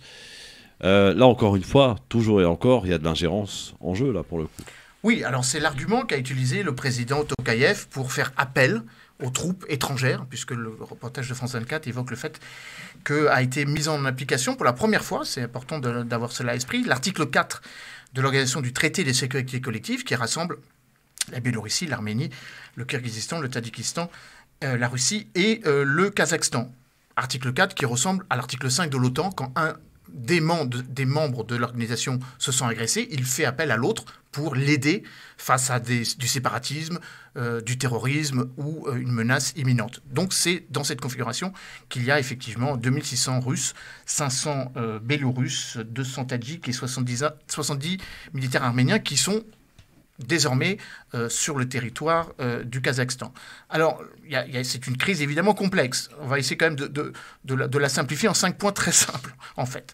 Oui, il s'agit bien d'une révolution colorée, comme beaucoup de pays de l'Union soviétique en ont connu durant les 20 dernières années, en Géorgie en 2008, en Ukraine en 2014, au Kirghizistan en 2005, en 2010, un peu le pendant des printemps arabes, avec une jeunesse, à une partie de la population qui ne se reconnaissait pas dans la montée en puissance économique de ces pays. Là, on parle d'un pays, le Kazakhstan, qui est un pays immense, 9e pays par sa superficie, qui a une population relativement, maîtrisée, 19 millions d'habitants, pour un pays, encore une fois, qui est absolument gigantesque, et dont les revenus du pétrole font qu'on vit plutôt bien, en moyenne, au Kazakhstan. Le PIB par habitant varie entre 9 000 à 14 000 $, bien plus que d'autres pays donc du voisinage. Donc la question qui est toujours posée, c'est l'exclusivité au sens littéral du terme, ou l'exclusion plutôt d'une partie de la population face à ce développement qui favorise qu'une toute petite frange de la population. C'était vrai avec les printemps arabes à partir de 2010-2011, c'était vrai avec les coups de balai citoyens dans l'Afrique subsaharienne, je pense notamment au Burkina Faso en 2014, et je crois que c'est aussi vrai, en tout cas c'est ce qui a motivé le début, le déclenchement de cette manifestation. Les denrées alimentaires devenues inaccessibles pour la population, et puis plus prosaïquement, alors que l'hiver s'est installé péniblement et durablement, les prix du gaz. L'augmentation du prix de la bonbonne de gaz. Il faut parler de choses simples.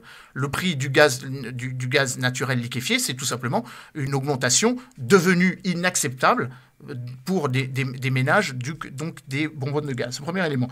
Je vais vraiment aller très vite. Deuxième élément, c'est un contexte un peu plus complexe qu'on ne le présente en parlant d'ingérence extérieure. Le président Tokayev a parlé de terroristes, il a parlé de la main d'États étrangers. C'est un peu le même narratif. À chaque fois qu'il y a des manifestations qui ne sont pas contrôlées, on dit que ce sont des éléments terroristes. Là, il s'agissait bien de citoyens kazakhstanais. Une vingtaine ont été tués sous le coup des balles des forces de l'ordre qui, ne maîtrisant plus la situation, ont tiré à balles réelles sans aucune sommation. Ce qui permet à certains quand même de relativiser le caractère dictatorial que l'on met en avant dans nos démocraties. Là-bas, quand il y a une manifestation, c'est des tirs à balles réelles qui visent les manifestants. Le troisième élément, c'est que c'est une crise aussi générationnelle ou de régime. L'ancien président Nursultan Nazarbayev, qui a cédé le pouvoir en 2017 à l'actuel président Kassim-Jomart Tokayev, est en réalité celui qui a gardé le pouvoir. Les services de renseignement, la capacité financière, c'est sa fille qui devait lui succéder, théoriquement qui devrait encore, parce qu'elle n'a pas été déchue de sa fonction de président du Sénat. Donc c'est vraiment une guerre de régime, une guerre de palais, où l'on se débarrasse d'une équipe au profit d'une manifestation qui a dégénéré. Là, effectivement, les services de renseignement ont tous été les responsables des services de renseignement ont tous été balayés par le président Kassim-Jomart Tokayev, qui a retrouvé, c'est mon quatrième élément, un soutien très actif de Moscou, qui voit là un intérêt absolument inespéré, alors qu'il va discuter dans quelques heures à Genève avec Joe Biden, de montrer qu'il y a une zone dans laquelle les intérêts russes restent historiquement, géographiquement importants pour la propre stabilité de la Russie, en Biélorussie, en Ukraine, dans les pays, donc ce que les Russes appellent l'étranger proche, donc les 5 pays d'Asie centrale qui ont gagné leur indépendance, Kazakhstan, Turkménistan, Tadjikistan, Ouzbékistan et Kirghizistan. Et dernier point, et je crois que c'est un point très important, c'est évidemment une crise qui s'inscrit dans un contexte géopolitique. Le Kazakhstan a fait appel à des investisseurs étrangers, occidentaux, britanniques, européens. Le Kazakhstan s'était rapproché durant les derniers mois de la Turquie. Le Kazakhstan, l'ancien président Nursultan Nazarbayev, qui n'est plus président du Conseil de sécurité, qui a été démis de ses fonctions dans les premières heures, a été invité par le président Erdogan à Istanbul pour la réunion du Conseil turcique le 12 novembre dernier, ce que les Russes voyaient d'un très mauvais œil. Dernier point, c'est une zone dans laquelle vous avez 3 acteurs, la Russie, la Turquie et la Chine. C'est à Nur-Sultan, autrefois appelé Astana, qu'a été lancée les routes de la soie. Et donc c'est aussi une sorte de nouvelle guerre de grands jeux. Hein. On appelait les guerres qui ont opposé les empires au 19e et au 20e siècle le grand jeu. Ouais. C'est un nouveau grand jeu qui est en train de se mettre en place entre la Russie, la Chine, les États-Unis, l'Occident et la Turquie, qui essayent de comprendre... Bras de fer, on peut plutôt parler d'un bras de fer ? C'est plus qu'un bras de fer. Il y a eu, c'est un bras de fer, c'est une guerre. Ouais. Une guerre commerciale, une guerre économique, une guerre hybride, mais ça reste une guerre. Il faut quand même avoir à l'esprit que vous avez là maintenant, depuis quelques heures, 2500 soldats russes qui ont le droit, de manière extraterritoriale, de tirer sur les manifestants qui ne sont pas des citoyens russes, sans aucune sommation. Donc on est dans le cadre de l'état d'urgence qui a été voté par le Kazakhstan. Dernier point, et après je cède la parole à mes 2 camarades.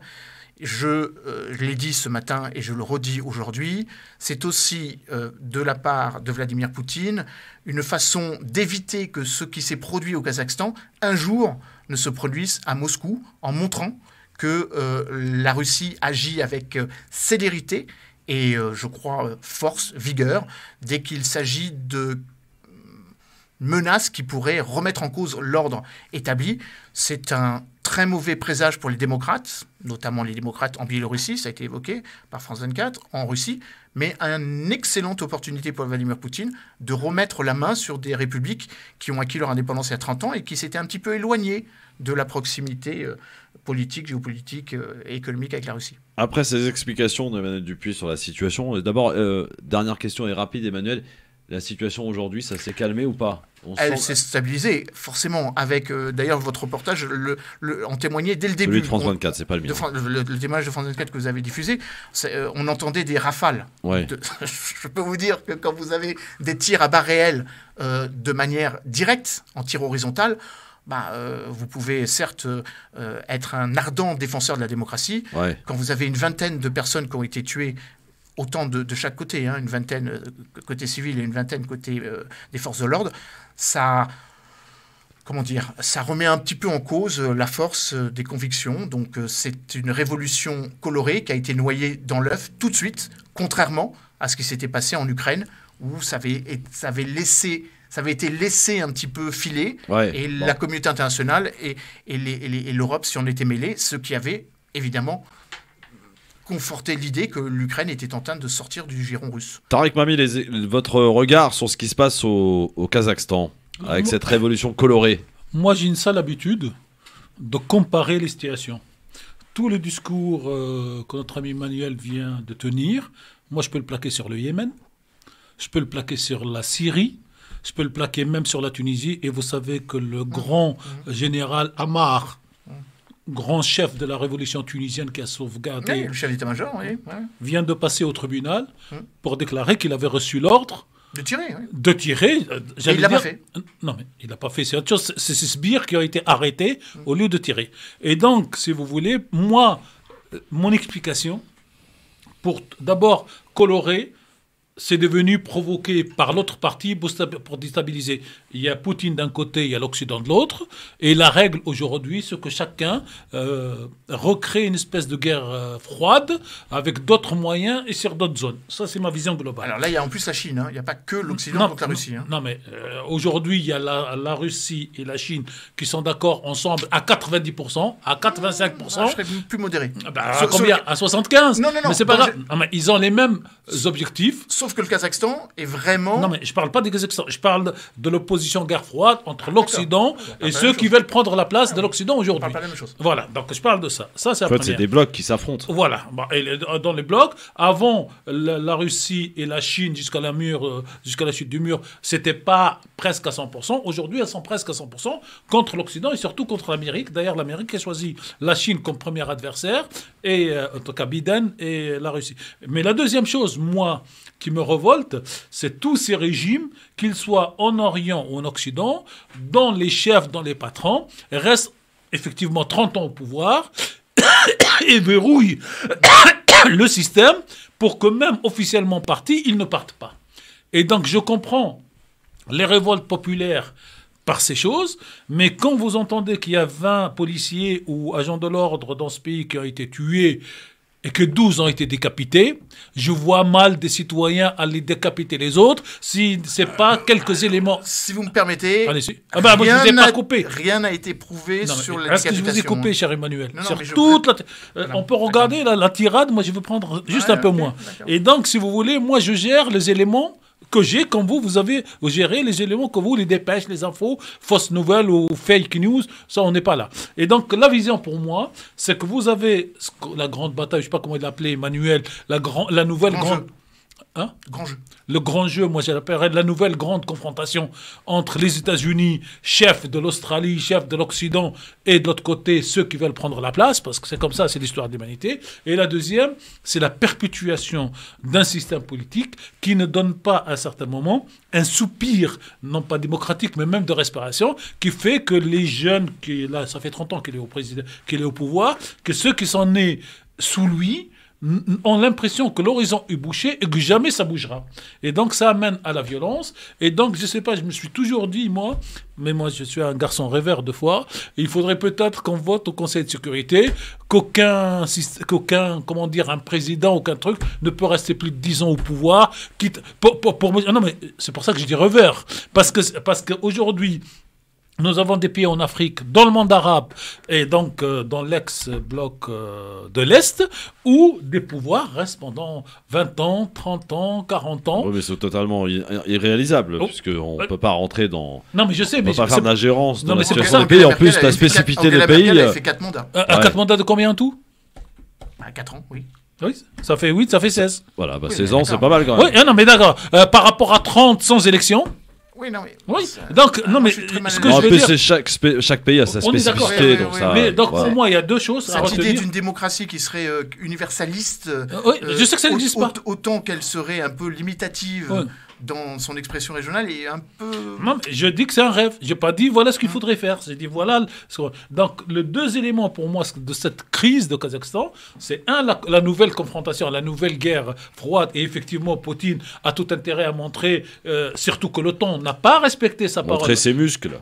Ses muscles. Surtout, Christophe, parce qu'à la base, quand la perestroïka est arrivée, quand le mur est tombé, les Américains patrons de l'OTAN ont promis que l'OTAN n'avancera pas d'1 mètre en dehors de l'Allemagne. Aujourd'hui, ils sont aux frontières de la Russie, et donc les Russes, à tort ou à raison, disent maintenant, vous nous emmerdez ici, on va vous emmerder. Et comme disait Emmanuel tout à l'heure, toute cette superficie m'appartient, et si vous venez là, c'est moi qui défends, c'est pas vous. Ça, c'est la première. Et la deuxième, c'est la durée du pouvoir. J'ai des amis africains avec leur accent que j'adore, qui disent que le pouvoir corrompt, mais que le pouvoir absolu corrompt absolument. Farid Tamsamani, est-ce qu'on peut parler de guerre froide?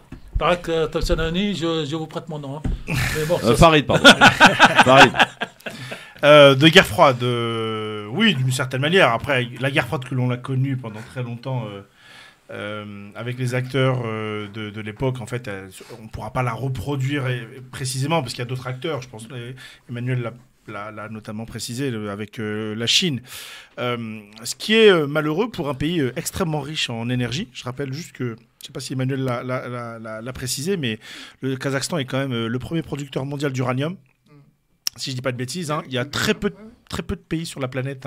J'en connais un en particulier, mais à ce niveau-là, c'est quand même assez extraordinaire.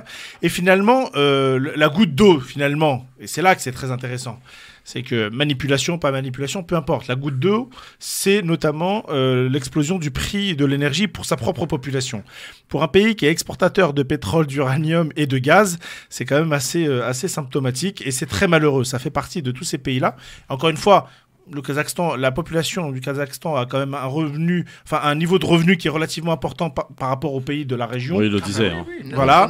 9 et 12 000 dollars par an. Ce qui est important, mais pas mal. Mais la richesse du pays est beaucoup plus importante. Ouais. Et ce que finalement on reproche, c'est deux choses. Un, c'est une non-industrialisation beaucoup plus importante qui pourrait d'une certaine manière redistribuer un peu plus de richesse dans le pays. Et la deuxième chose, elle est d'un point de vue purement, parfois un peu même contradictoire avec ce que je viens de dire là, elle est tout à fait politique. C'est-à-dire que, comme parfaitement Emmanuel l'a exprimé, c'est-à-dire que l'ancien président du pays, qui est resté depuis, je crois qu'il avait été élu, l'indépendance à la Russie, à l'URSS, c'était 91, pardon, voilà, avec la chute du mur, et finalement il est resté, t'avais dit combien de mandats? En fait, c'est très simple, il était secrétaire général du Parti du PC, c'est ça, exactement. Et il est devenu président. Voilà, il n'y a pas eu d'élection. Il n'y a jamais eu d'élection. Ah oui, c'est vrai qu'il n'y a jamais eu d'élection. Et donc, du coup, il tient toujours les rênes. Et il ne tient plus les rênes maintenant. Jusqu'à quelques jours, là. Ah, voilà, pardon. Jusqu'à quelques jours. Il semblerait qu'il soit à Dubaï ou à Moscou. C'est pas clair. Ah. Mais c'est là que c'est très Eldorado. Oui. Oui, mais c'est fermé Marrakech en ce moment. Pas pour tout le monde. Pas pour tout le monde. Arrêtez, c'est fermé. Officiellement, c'est fermé. Non. Il y a eu à Rabat une réunion secrète de tous les leaders libyens il y a 24 heures. Oui, avec un avion en privé, tu peux aller. Il n'y a pas de problème. Exactement. Non, donc le Kazakhstan, ce qui va être très intéressant, c'est est-ce que ce modèle de déclenchement, alors on ne sait pas si on peut appeler ça encore une révolution ou pas, mais coloré. On verra, l'avenir nous le dira. Coloré ou Bolloré?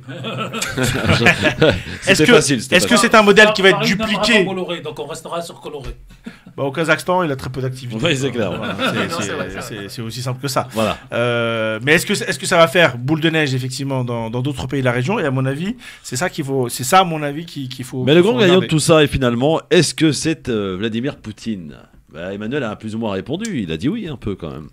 Qui bénéficie de... J'ai pas compris le début de la phrase. Le grand gagnant de tout ça. Oui, bien sûr. Oui. Qui risque de repartir en force avec tout ça. C'est Vladimir Poutine. Bénéficie, c'est peut-être pas le mot, mais il montre ses muscles pour dire ceci m'appartient, comme dirait Rousseau, ceci est à moi. Ça, c'est autre chose. Alors, oui, juste pour répondre... La nuance entre les deux est importante. Il faut toujours la nuance, mais je précise par rapport à tout ce qui a été dit sur les nombreuses informations qui circulent. À ma connaissance, il y a effectivement eu des affirmations selon lesquelles, parmi la vingtaine de policiers qui ont été tués, une partie a été décapitée. Ouais. C'est sans doute très, très, très exagéré. Il y en a 2 ou 3. Peut-être. Mais pas une vingtaine. Non, mais ou une ce dizaine. que je vais dire dans l'absolu, dans les révolutions des peuples... Je dis juste que ce n'est pas une révolution qui a été mue par une logique islamiste.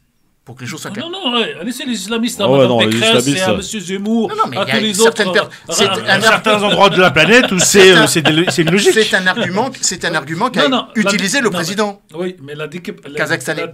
Moi, ce que me choque dans cette décapitation, c'est que quand on se révolte et qu'on tue un flic, on le tue parce qu'il représente le pouvoir, mais on ne va pas rajouter cette étape de décapitation qui aurait effectivement un sens autre. Donc, quel serait ce sens? Moi, je ne rentre pas dans cette... Je n'ai pas la certitude de ça. Par contre, pour répondre à la question de Christophe, comme je le disais, Vladimir Poutine, il lance des ballons un petit peu partout. Comme tout le monde. De savoir jusqu'où il peut aller en récupérant des territoires qu'il estime lui avoir été enlevés. La Crimée, l'Est ce qu'on appelle les Oblats de l'Est, Lugansk et Donetsk. Il essaye de voir jusqu'où la communauté internationale va s'opposer à un retour d'influence dans une partie du monde qui était, pendant les 50 premières années de la fin, les 50 Donc, dernières de la fin années, de la guerre jusqu'à les 50 dernières années du XXe siècle, évidemment dans un bloc. Bon. Et donc, évidemment, c'est une forme de retour d'une guerre froide, mais qui n'est plus une guerre froide à 2, qui est une guerre froide à 3. Tout à fait. Et de ce point de vue, la Chine regarde avec beaucoup d'intérêt... Donc Chine, Russie et États-Unis. États-Unis. Avec une alliance... Le rôle de la Turquie, moi j'aimerais connaître. Justement, la Turquie... Une alliance plus ou moins Chine-Russie, parce qu'ils ont le même adversaire. Sauf pour le Kazakhstan, où ils sont concurrents. Sauf pour l'Iran, sauf pour Pour vous, la Chine est alliée de la Russie, c'est ça? Dans son axe... Non, pas tout le temps, c'est ce que je dis. Et là, précisément, non, pour une raison simple. C'est que les routes de la soie sont nées au Kazakhstan. La Russie a tenté de bloquer ça. Et donc, il y a toujours eu une guerre des uns contre les autres. L'actuel président est beaucoup plus russe. Max Weber dirait que c'est de l'autonomie relative entre les deux. Voilà, c'est de la dialectique. Les Turcs. Alors la Turquie, oui, c'est très. Le président Erdogan avait tenté une OPA sur les pays de langue et de culture et de civilisation turque à travers cette notion d'un pan-turquisme qui reviendrait à réaffirmer le Grand Turkestan. Très malin sur le papier. Il a relancé le Conseil turcique. Et d'ailleurs, le Conseil turcique, bizarrement, associe la Hongrie. Vous savez que le Premier ministre Viktor Orban a beau critiquer les musulmans, il a répondu très promptement à l'invitation qui lui a été adressée par Recep Tayyip Erdogan, donc le 12 novembre, donc à Istanbul. Réunion à laquelle participait le président du Turkménistan, du Kirghizistan et donc du Kazakhstan et du Kirghizistan. Le seul qui manquait à l'appel, c'était l'Ouzbékistan, qui ne fait pas partie du Conseil turcique. Oui, la Turquie essaye de jouer justement sur le fait que la Russie et la Chine se regardent littéralement en chien de faïence, en ne sachant pas jusqu'où, ou en tout cas ne sachant pas quelle est la limite à ne pas franchir, la ligne rouge. Et la Turquie a tenté une OPA. Ce qui est advenu hier, c'est un retour massif du leadership ou de la tutelle russe qui ne va pas se priver vis-à-vis des États-Unis de dire que vous fixiez des lignes rouges vis-à-vis de nous, nous comprenons, mais voici les nôtres. Tout à fait. Non, mais ça, donc, d'accord. Alors, puisque vous avez perdu l'Afghanistan, il n'est pas question que vous repositionnez, comme ils avaient tenté de le faire, en Ouzbékistan. Ils ont demandé d'ailleurs à réavoir une base en Ouzbékistan. Le président d'Ouzbékistan, Shavkat Mirziyoyev, a refusé catégoriquement. Permettez-moi cette question. Le rôle de la France n'a pas rappelé au calme. Qu'est-ce qu'elle peut faire? Aucun rôle. Je ne vois pas absolument ce que peut faire la France. Je te posais la même question vis-à-vis de l'Éthiopie la dernière fois. Bah oui, non, bah alors là, malheureusement, la France ne peut pas grand-chose. Elle a beau être président du Conseil de l'Union européenne. Ouais. C'est pas grand-chose. 6 mois. Je vois plus, paradoxalement, l'Allemagne, parce qu'elle préside le G7 et elle a fait des investissements économiques plus forts que la France. Et puis je vois un autre pays dont on aurait tort de minorer l'importance, c'est l'Indonésie. L'Indonésie préside le G20 et je crois qu'en tant que première démocratie musulmane... Même question, que peut faire l'Europe dans sa globalité? L'Europe en tant qu'institution ou des pays européens? Non, en tant qu'institution, en tant qu'Europe, en tant que bloc. Rappelez les principes. Rappelez les règles. Rappelez les principes et les règles. Ouais, donc rien, quoi. Pas grand-chose, en tout c'est cas. ça. Mais je précise bien, en les États-Unis, en le réaffirmant, que ça ne veut pas dire que des pays européens n'ont pas une capacité d'action forte. Joe Biden peut aller jusqu'où, Emmanuel? Biden peut aller jusqu'où? Les États-Unis n'ont aucune prise sur le Kazakhstan non plus. Ouais. Donc absent. Ils ont déjà fort à faire avec... Déjà qu'ils sont focalisés sur l'Ukraine, ils vont pas en plus mettre le petit doigt dans l'engrenage kazakhstanais. Bon, à suivre quand même cette actualité au Kazakhstan, il faut la suivre. Il faut la suivre parce que la situation est sous tension n'est plus sous tension, a été résorbée. Mais à mon avis, le feu couvre toujours. Le feu, oui. Et il est tout à fait possible... Le feu, ça brûle, hein. Comme l'eau, ça bouille. Ouais, mais il est tout à fait possible que les cendres, à un moment ou à un autre, puissent se réallumer. Je leur conseillerais ce qu'a fait Bourguiba en 1980... Je ne sais pas si c'est 7 ou 12. Il est revenu... En 92, il n'était plus là. Hein. Oui. Non, 87. Oui. Je sais pas, bon, en tout cas, dans les années 80, c'était en 86, c'était l'augmentation du prix de pain qui a fait descendre pour la première fois l'étudiant. Il a fait un petit discours, il a dit on annule, on revient au tarif d'avant. Les gens étaient contents, ils avaient l'impression d'avoir gagné, et puis c'est reparti pour 10 ans. Sachant qu'il y a deux demandes des Kazakhstanais. La réduction des prix, ça c'est vrai. Ouais. Le gouvernement a répondu à ça. Ouais. Et l'autre élément, c'est le fait qu'ils dégagent. Ça, et là, pour l'instant, ils sont encore en place. Ça, c'est quelque chose qu'on a entendu partout dans le monde. D'ailleurs, c'est les Tunisiens, même ici, d'ailleurs. C'est les Tunisiens qui ont inventé dans la révolution dans le monde arabe le mot dégage en français dans ce pays, alors qu'en Égypte, on va utiliser d'autres mots, la même chose, mais en arabe. On utilise mais l'Égypte, c'était après, de toute façon. Oui, et le mot, c'était pas dégage en français, parce que c'est pas la langue, c'était erhal. Ouais. Ou Irak. Bon, dans un instant, Irak, en Algérie. on va se poser. Non, c'est pas la même chose. C'est pas la même chose. Non, mais c'est le mot d'ordre. Erhal, c'est le même. C'est le mot d'ordre. La révolte. Dans un instant, bien sûr, on va se poser la question suivante. Avec ces petites phrases, et on revient en France. Comment faire en sorte que nous abordions, à l'occasion de cette campagne, les vrais sujets? Quand je dis les vrais sujets, c'est la problématique de l'hôpital, l'économie, le chômage. Il y a encore plein de sujets. Comment faire en sorte pour qu'on puisse parler enfin des vrais sujets qui intéressent et préoccupent les Français? A tout de suite. France Maghreb 2. France Maghreb. Vous écoutez France Maghreb 2 chez vous, au bureau et dans votre voiture. Vous avez un déplacement ou des vacances en vue? Emportez avec vous votre radio partout, en France et dans le monde. Il vous suffit d'installer l'appli gratuite France Maghreb 2 sur votre smartphone, tablette et ordinateur et continuez à écouter vos musiques et programmes préférés en Wi-Fi gratuitement et en illimité comme sur la FM. Votre radio France Maghreb 2 est avec vous quand vous voulez et partout où vous allez. À tous ceux qui proposent raclette chez moi ce week-end, à ceux qui invitent Paul, mais dans ce cas faut aussi inviter Julie et Lisa pour pas la vexer, à ceux qui du coup invitent son copain Jean, mais Jean c'est l'ex de Julie, et à ceux qui invitent Pierre parce que de toute façon, on n'a pas le choix, c'est lui qui a l'appareil à raclette. En ce moment, pour l'achat de 2 paquets de raclette nature en tranche pâturage à 3,45€ l'unité, le 3e est offert. Intermarché, tous unis pour la raclette. Jusqu'au 9 janvier, 3 x 400 grammes, soit 5,75€ le kilo au lot. Modalité sur intermarché.com. Pour votre santé, limitez les aliments gras à les sucrés. Vous êtes artisan, commerçant, chef d'entreprise, voyagiste, restaurateur, ce message vous concerne. Vite, profitez de nos offres publicitaires spéciales à chacun de vous. Nous ferons la meilleure proposition publicitaire au prix le plus adapté à votre budget. Si vous souhaitez faire développer votre activité, augmenter votre chiffre d'affaires, vous faire connaître ou présenter vos produits, vos services ou encore vos événements, ne manquez pas cette opportunité publicitaire que vous propose votre radio. Quels que soient vos moyens financiers, ensemble, nous trouverons la formule la plus adaptée à vos besoins pour une campagne publicitaire efficace et réussie. Attention, cette offre est valable dans la limite des espaces disponibles dans nos écrans publicitaires. Pour plus d'infos et modalités de l'offre, appelez le 06 64 95 19 29. 06 64 95 19 29. Bouygues Télécom. Noé de nos gens rêve d'un nouveau smartphone en cette nouvelle année, mais son porte-monnaie tire un tantinet la tête après les fêtes. Eh bien Noé, bonne nouvelle. Noël continue chez Bouygues Télécom. En ce moment, profitez de 100 € de remise immédiate sur le tout nouveau Samsung Galaxy S21 FE 5G grâce au forfait sensation avec avantage smartphone 90 Go et plus. Et oui, 100 € de remise. Appelez gratuitement Bouygues Télécom au 3106. Offre soumise à condition pour toute nouvelle souscription, engagement 24 mois. Réseau 5G en cours de déploiement.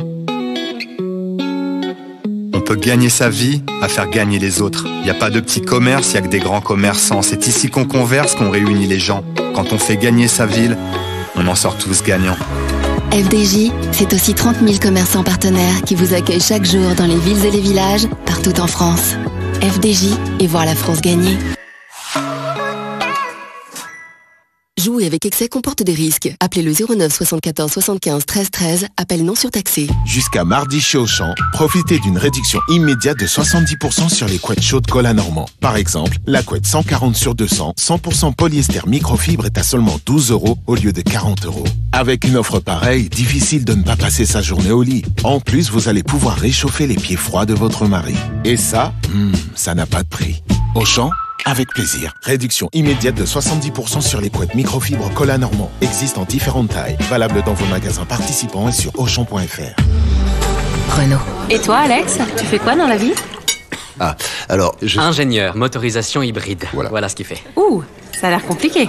Technologie Renault e-Tech. Difficile à expliquer, facile à comprendre. Il suffit de prendre le volant. Pendant les portes ouvertes du 13 au 17 janvier, découvrez Renault Capture e-Tech hybride prêt à partir des 199 € par mois. Renault. Pour Capture E-Tech RS 145, LLD 49 mois, 40 000 km. Premier loyer de 3 200 € sous condition de reprise. Jusqu'au 31 janvier si accordiaque, voir Renault.fr. Pensez à covoiturer. Carrefour.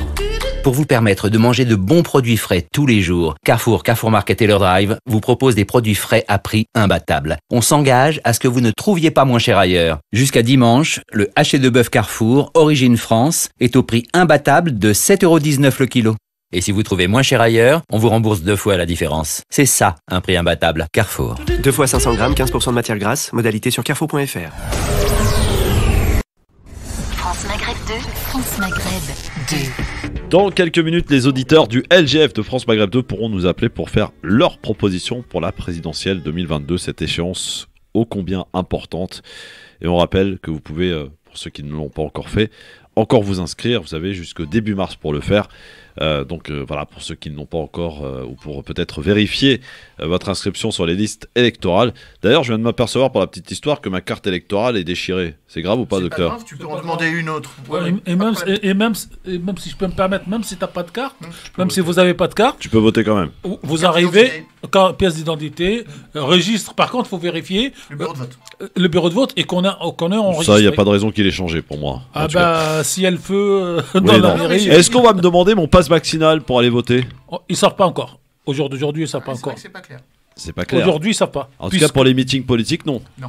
Voilà. Alors, pour les meetings politiques, c'est pas non, c'est pas oui. C'est chaque candidat décide s'il l'applique ou pas. Oui, mais constitutionnellement, ils ont les meetings politiques sont pas obligés de demander. La seule règle, c'est pas de dépasser la jauge des 2000. Je crois. Voilà. Alors, ça, on verra tel candidat. Et donc, on peut estimer que ça serait peut-être celle-là, sa politique plus tard, s'il est élu. J'ai une question à poser, elle est toute claire, Farid Tamsamani. Comment fait-on aujourd'hui pour changer un peu la tenue des débats, en terminer avec... On fait CNews. En terminer pas forcément que CNews, parce que tout le monde... Alors là-dessus, je vais te dire, tout le monde se renvoie la balle.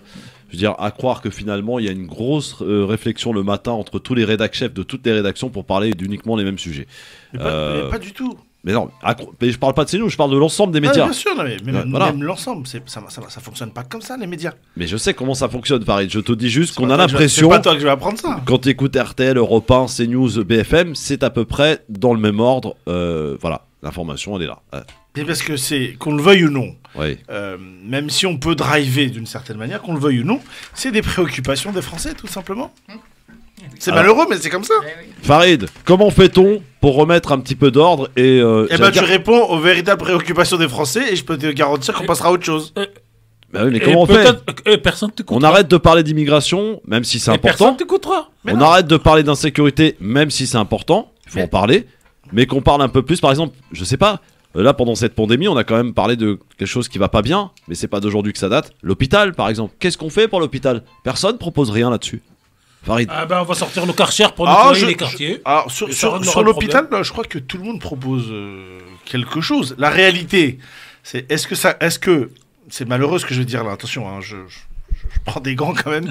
Est-ce que véritablement ça intéresse les Français? Objectivement, c'est comme la maladie. Je vais vous dire une chose.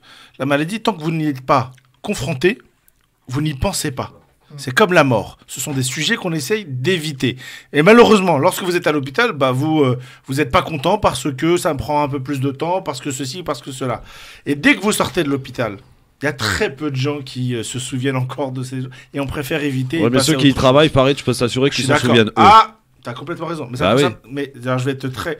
Encore une fois, j'ai pas dit que c'était bien de raisonner comme ça. Hein. Mais ça concerne combien de personnes?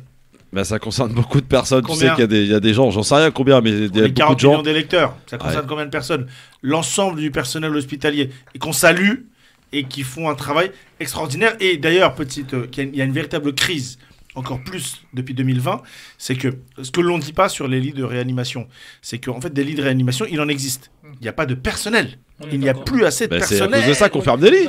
Et c'est malheureux parce qu'un pays comme la France, qui est incapable d'assumer alors qu'elle est équipée, etc. Moi, je trouve qu'on revient au même titre. Et là, je vais parler peut-être un peu dur, mais on est au même titre que des gens qui n'ont absolument pas les moyens d'avoir des hôpitaux. C'est la honte pour moi.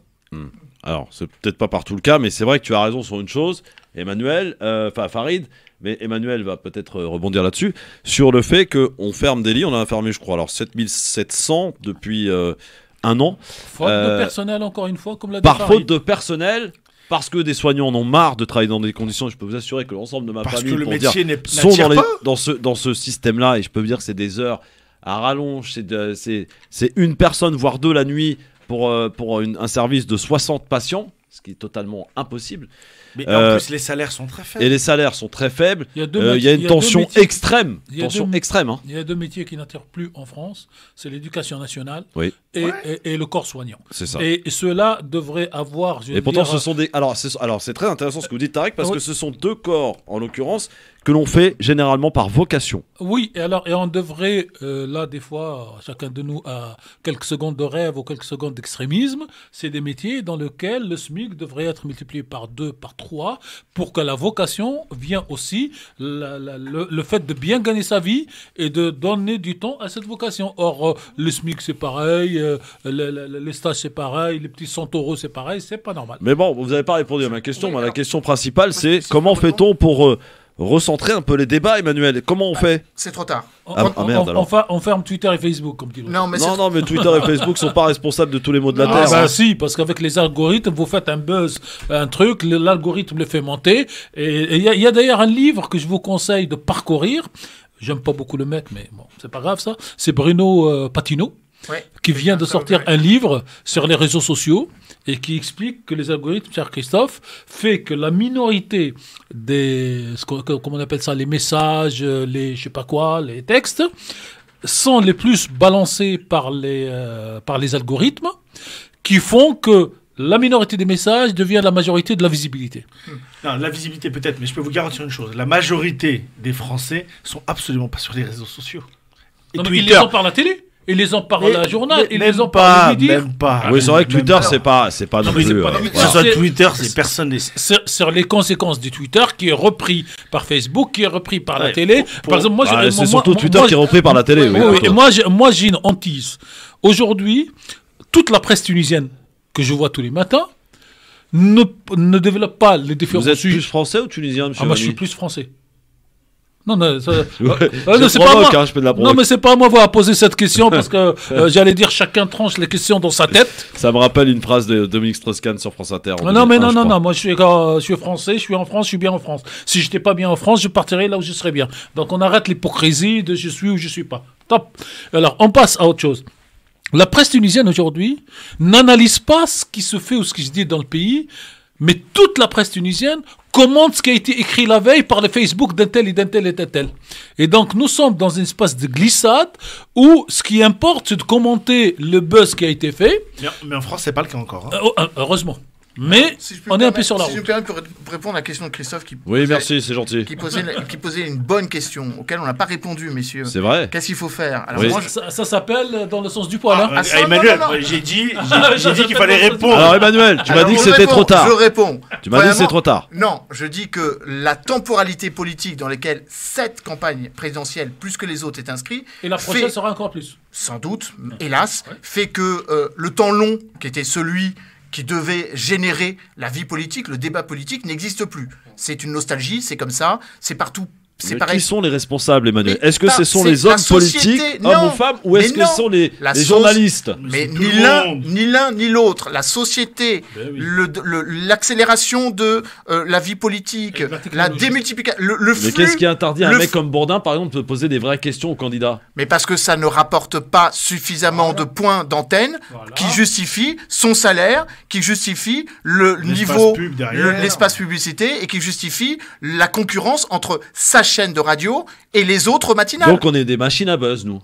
Mais bien sûr que vous y participez. Mais le meilleur exemple, Christophe, c'est l'émission de ce soir. Vous y participez, mais juste d'une phrase. Bien sûr. Mais oui. Non, mais juste d'une phrase. Je sais pas si vous avez vu le film Upload. Je sais que notre ami Farid l'a vu, mais je le conseille vivement. Je sais pas si vous l'avez vu, Emmanuel. Quel film, sur Netflix, il y a un nouveau film de DiCaprio qui s'appelle Upload. Et en fait, ça tourne en dérision comment les médias prennent les dessus sur la réalité sociale. Donc un climatologue. S'il faut conseiller un film qui est malheureusement symbolique de notre époque, c'est Don't Look Up.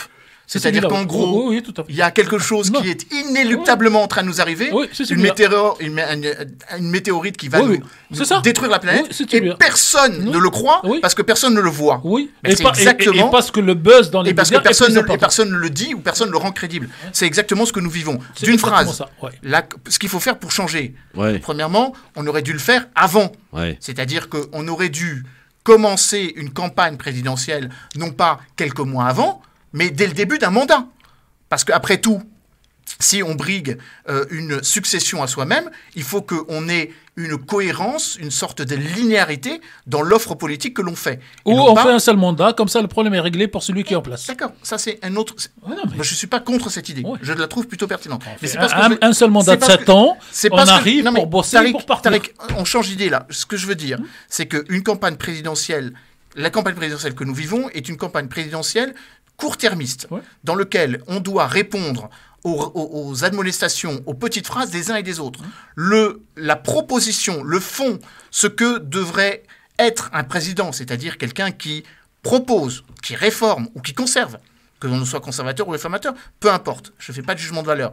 Tout ça a été balayé parce qu'on est rentré dans un système politique anglo-saxon, d'une forme de manichéisme, de simplicité de la vie politique. À l'américaine un peu, non? Mais oui, la vie politique européenne était une vie politique complexe, avec des héritages parfois qui étaient anachroniques, mais ça faisait une belle cohérence politique. Or, on a basculé dans un système plus manichéen, plus simple, la droite contre la gauche, le progrès contre le conservatisme, l'humanisme contre le populisme, et in fine, les Français veulent de la simplicité. Comment on fait pour en sortir ? Eh ben, il faut qu'il y ait un responsable politique qui parte du principe que l'élection n'est pas l'alpha et l'oméga de la vie politique, et qui se consacre à faire de la politique sans être candidat à une élection présidentielle. Paris disait quelque chose tout à l'heure. C'est pour ça que je vous ai proposé le mandat unique en réflexion de 7 ans.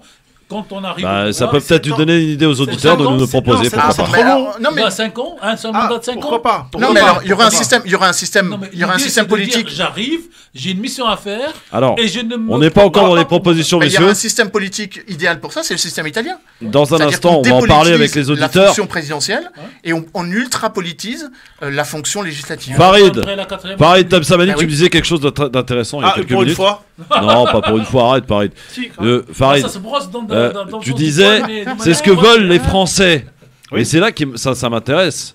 C'est ce que veulent les Français, qu'on leur parle d'immigration, d'islam, de musulmans. Non, c'est pas qu'on leur parle. D'insécurité. On règle ces problèmes-là, c'est pas pareil. Ouais. Les Français. Est-ce à dire que la majorité des Français habitent les quartiers populaires? Non. Non, mais c'est quoi le rapport avec les quartiers populaires? Parce qu'on parle beaucoup des quartiers populaires, tu le sais. Donc très peu dans la campagne électorale. Bien sûr. Très peu, quasiment pas. L'immigration, l'islam, c'est pas l'apanage que des quartiers populaires. L'immigration, c'est pas les quartiers populaires. On assimile dans la mémoire. Non, on assimile, voilà. On assimile la délinquance, les Arabes, les Noirs et les trucs au quartier populaire. On les assimile, mais on ne les dit pas. Ça dépend d'où. Ça dépend pas de vous. Est-ce que sincèrement, le problème d'insécurité et d'immigration, ça concerne le mec qui habite au fin fond du Larzac, sincèrement? Ah bah oui, parce qu'il a. Mais non, il regarde ce qui se passe sur TF1 au journal de 20h, mais lui il n'est pas concerné par ça. Alors là, c'est là que tu te trompes. Il n'est pas concerné, c'est pas sa priorité. C'est là que tu te trompes. C'est pas sa priorité. Parce que le mec du Larzac, il voit deux choses. Il voit effectivement, comme tu dis, ce qui se passe dans les médias, et il veut surtout pas que ça arrive jusqu'à chez lui. Et le mec du Larzac, il fait du préventif. Excusez-moi, le mec du Larzac, exactement, il fait du préventif, mais le mec du Larzac, parce qu'on a détruit un certain nombre de services publics, quand il a besoin d'un certain nombre de services, il va jusqu'à son chef-lieu. Et quand il va à son chef-lieu, il se reconforte. Et il est confronté, à la réalité du pays, notamment avec toutes ces thématiques-là, y compris dans des endroits les plus reculés. Il faut juste assumer cette réalité-là. Et là, pour revenir à ta question initiale, comment fait-on pour passer à autre chose? Pour moi, c'est très très simple. C'est arrêtons de se voiler la face, affrontons ces thématiques-là, réglons-les une fois pour toutes. Et je peux vous garantir une chose, les Français préféreraient parler de Tahiti et de je ne sais quel autre sport plutôt que de parler à longueur de journée de tout ça. Mais en même temps, il faut pas se voiler la face, c'est une des problématiques du pays. C'est pas aujourd'hui qu'on aura réglé ce problème, visiblement. Si ça ne tenait qu'à moi, je vais te dire, ça serait très facile. Hein. Ouais, et comment? Je le dis pas parce que c'est alors, politiquement incorrect. Non, mais juste... Nous sommes dans la radio de la liberté d'expression et on craint rien. Non, j'ai encore beaucoup d'amis qui nous écoutent. Il n'a pas envie de se fâcher. Emmanuel, conclusion là-dessus. Rapidement, je compléter. Dites-moi dans l'oreille, je vais répéter, je vais dire c'est moi qui je veux compléter ce qu'a dit Farid. En comparant l'élection présidentielle à venir et la dernière élection législative en Allemagne, en septembre. Ouais. On n'a pas parlé de ces questions parce que ces questions avaient été traitées en amont. Et justement, on a parlé des questions, non pas qui fâchent, mais qui font débat. La cohérence territoriale, l'homogénéisation de la prise d'opposition ou de la prise décisionnelle entre le niveau fédéral et le niveau fédéré.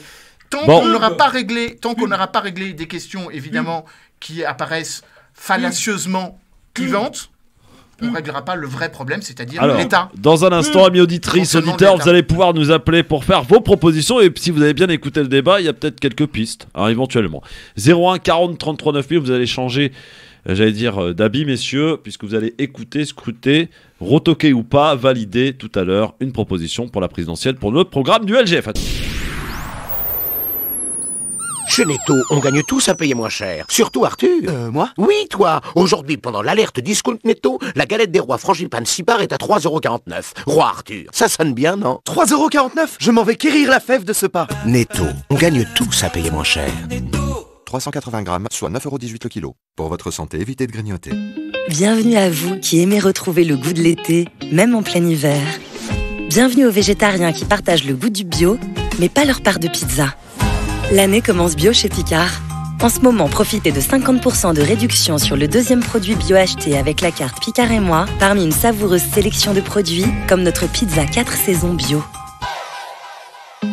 Picard, pour le bon et le meilleur. Modalité en magasin et sur picard.fr. Pour votre santé, bougez plus. Lucas, le chapeau de cow-boy, c'est ok à l'appart. Mais dehors, je veux pas le voir sur ta tête. Non mais sans tirer le chapeau, ça va ensemble. Hein. D'accord, du coup, tu mets ni l'un ni l'autre. Et on arrête les coups de pied dans la porte pour l'ouvrir. On n'est pas dans un saloon ici. Ouais, c'est bien dommage. Et puis arrête d'attraper le poulet rôti avec ton lasso. Ne prenez que le meilleur de l'Amérique. En janvier, c'est le mois de l'Amérique. Les week-ends du 8 au 23 à partir de midi, le PMU offre un bon à parier surprise pour tout quintet plus joué. PMU, que les meilleurs gagnent. Conditions information, point de vente PMU joué comporte des risques. Appelez le 09 74 75 13 13. Appel non surtaxé. Action fête sa 2 millième boutique en Europe avec plein d'offres à tout petit prix. Comme les tablettes pour la vaisselle Finish, 240 pièces à 21,49 €. Ou 2 boxers pour hommes Ziki à 3,48 €. Pas cher et responsable. Consultez action.com pour découvrir encore plus d'offres. Action, petit prix, grand sourire.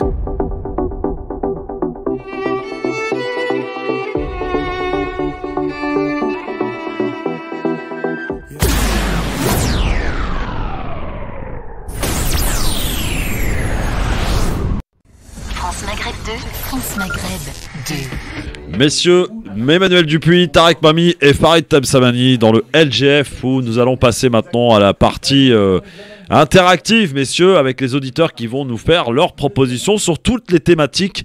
Et il ne faut pas en exclure aucune parce que c'est important et je pense que Farid a tendu un peu la perche. Les sujets que l'on entend en boucle dans les médias, il faut aussi que nous, on s'en imprègne. Il faut aussi que nous puissions en parler avec nos mots, avec notre... Voilà. Et il ne faut pas s'interdire de parler d'immigration. L'immigration n'appartient pas à l'extrême droite. L'insécurité n'appartient pas à l'extrême droite. Elle appartient à l'ensemble de la nation française. D'ailleurs, si vous permettez, Christophe, vous prenez, vous faites un radio-trottoir quand vous voulez. Vous dites aux gens dans la rue, c'est quoi un immigré ? Et vous rigolerez quand vous aurez la réponse. Alors, avant d'accueillir les propositions, il y a quelqu'un qui est un auditeur qui est bien connu du LGF, monsieur le docteur, notre Syrien, qui est avec nous et qui sort du bloc et qui veut nous souhaiter une bonne année. C'est ça, docteur? Bonjour. Tout à fait. Merci, monsieur Christophe. Mes meilleurs vœux à l'ensemble. Je vais être très rapide et concis, parce que là, je suis au bloc opératoire. Je suis entre les accouchements et les césariens. Donc voilà, en premier lieu, bonne année, meilleurs vœux et surtout bonne santé. J'ai une casquette de médecin. Merci. C'est une vocation.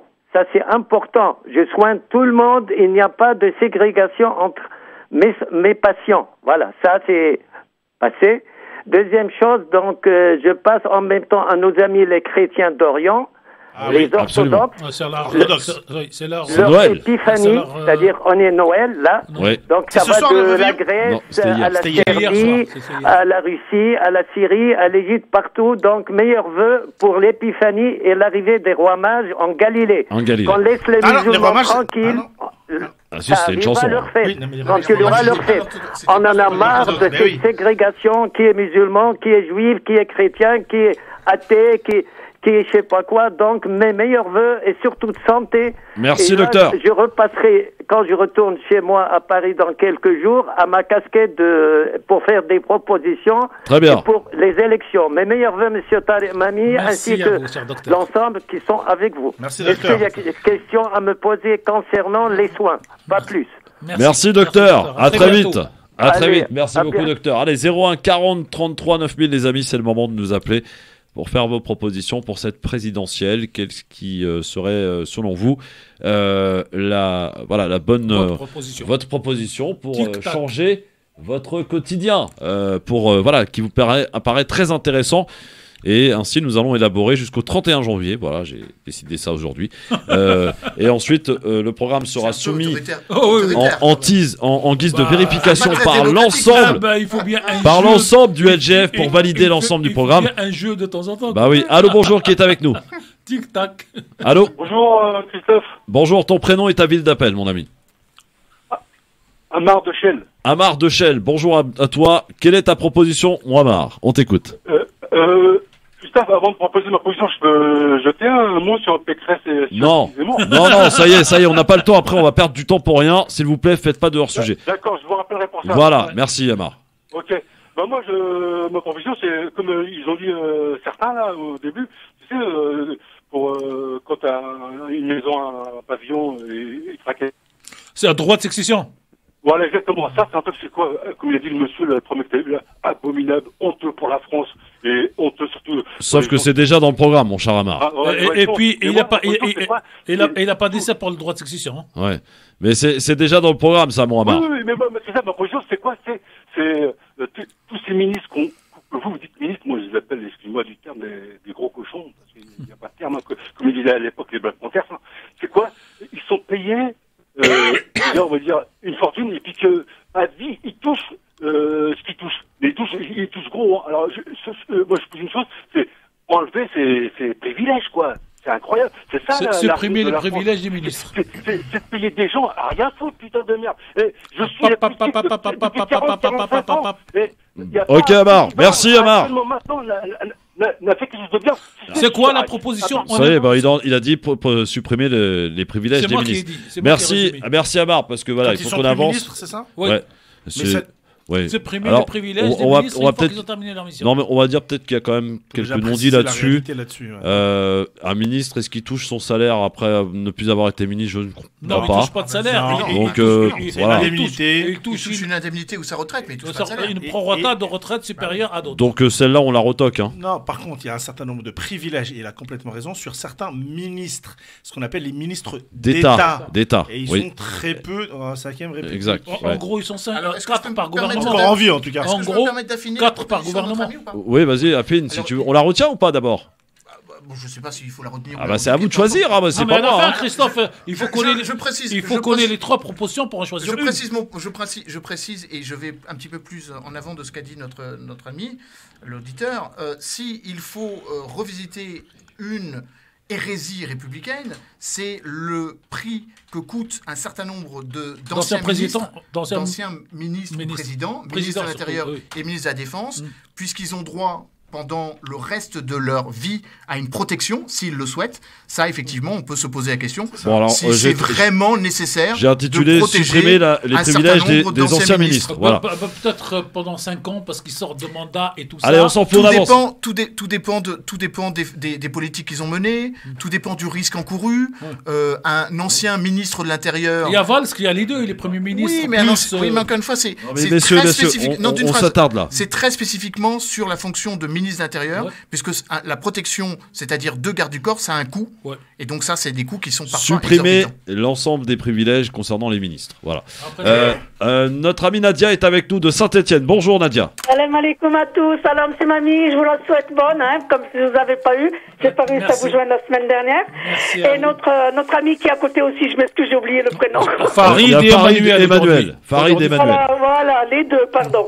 Alors, je suis contente que l'auditeur ait tendu la perche. Je reviens à ce que je vous proposais l'autre fois pour les privilèges, justement. Alors, moi, dans les privilèges, je disais qu'il fallait revoir à la baisse tous les salaires. Ça démarre du président au plus petit député, sénateur, tout, ceux qui sont en France, à l'étranger, partout.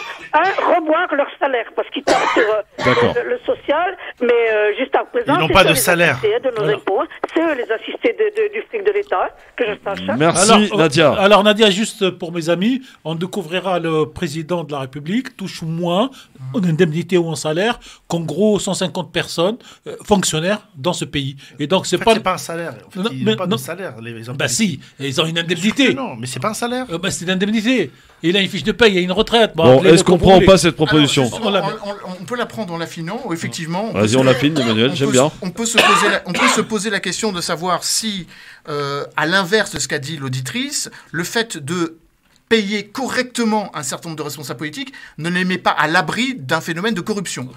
Aux États-Unis, par exemple, les parlementaires sont payés richement pour qu'ils ne soient pas tentés par les lobbies qui, du coup, sont devenus un petit peu non concurrentiels dans leur capacité à influencer la vie politique. C'est une vraie question qui pose débat, mais j'abonde dans le sens de Farid. Ce n'est pas un salaire en tant que tel, c'est une indemnité. Néanmoins, je fais la jonction entre ce qu'a dit Farid et ce qu'a dit Tarek.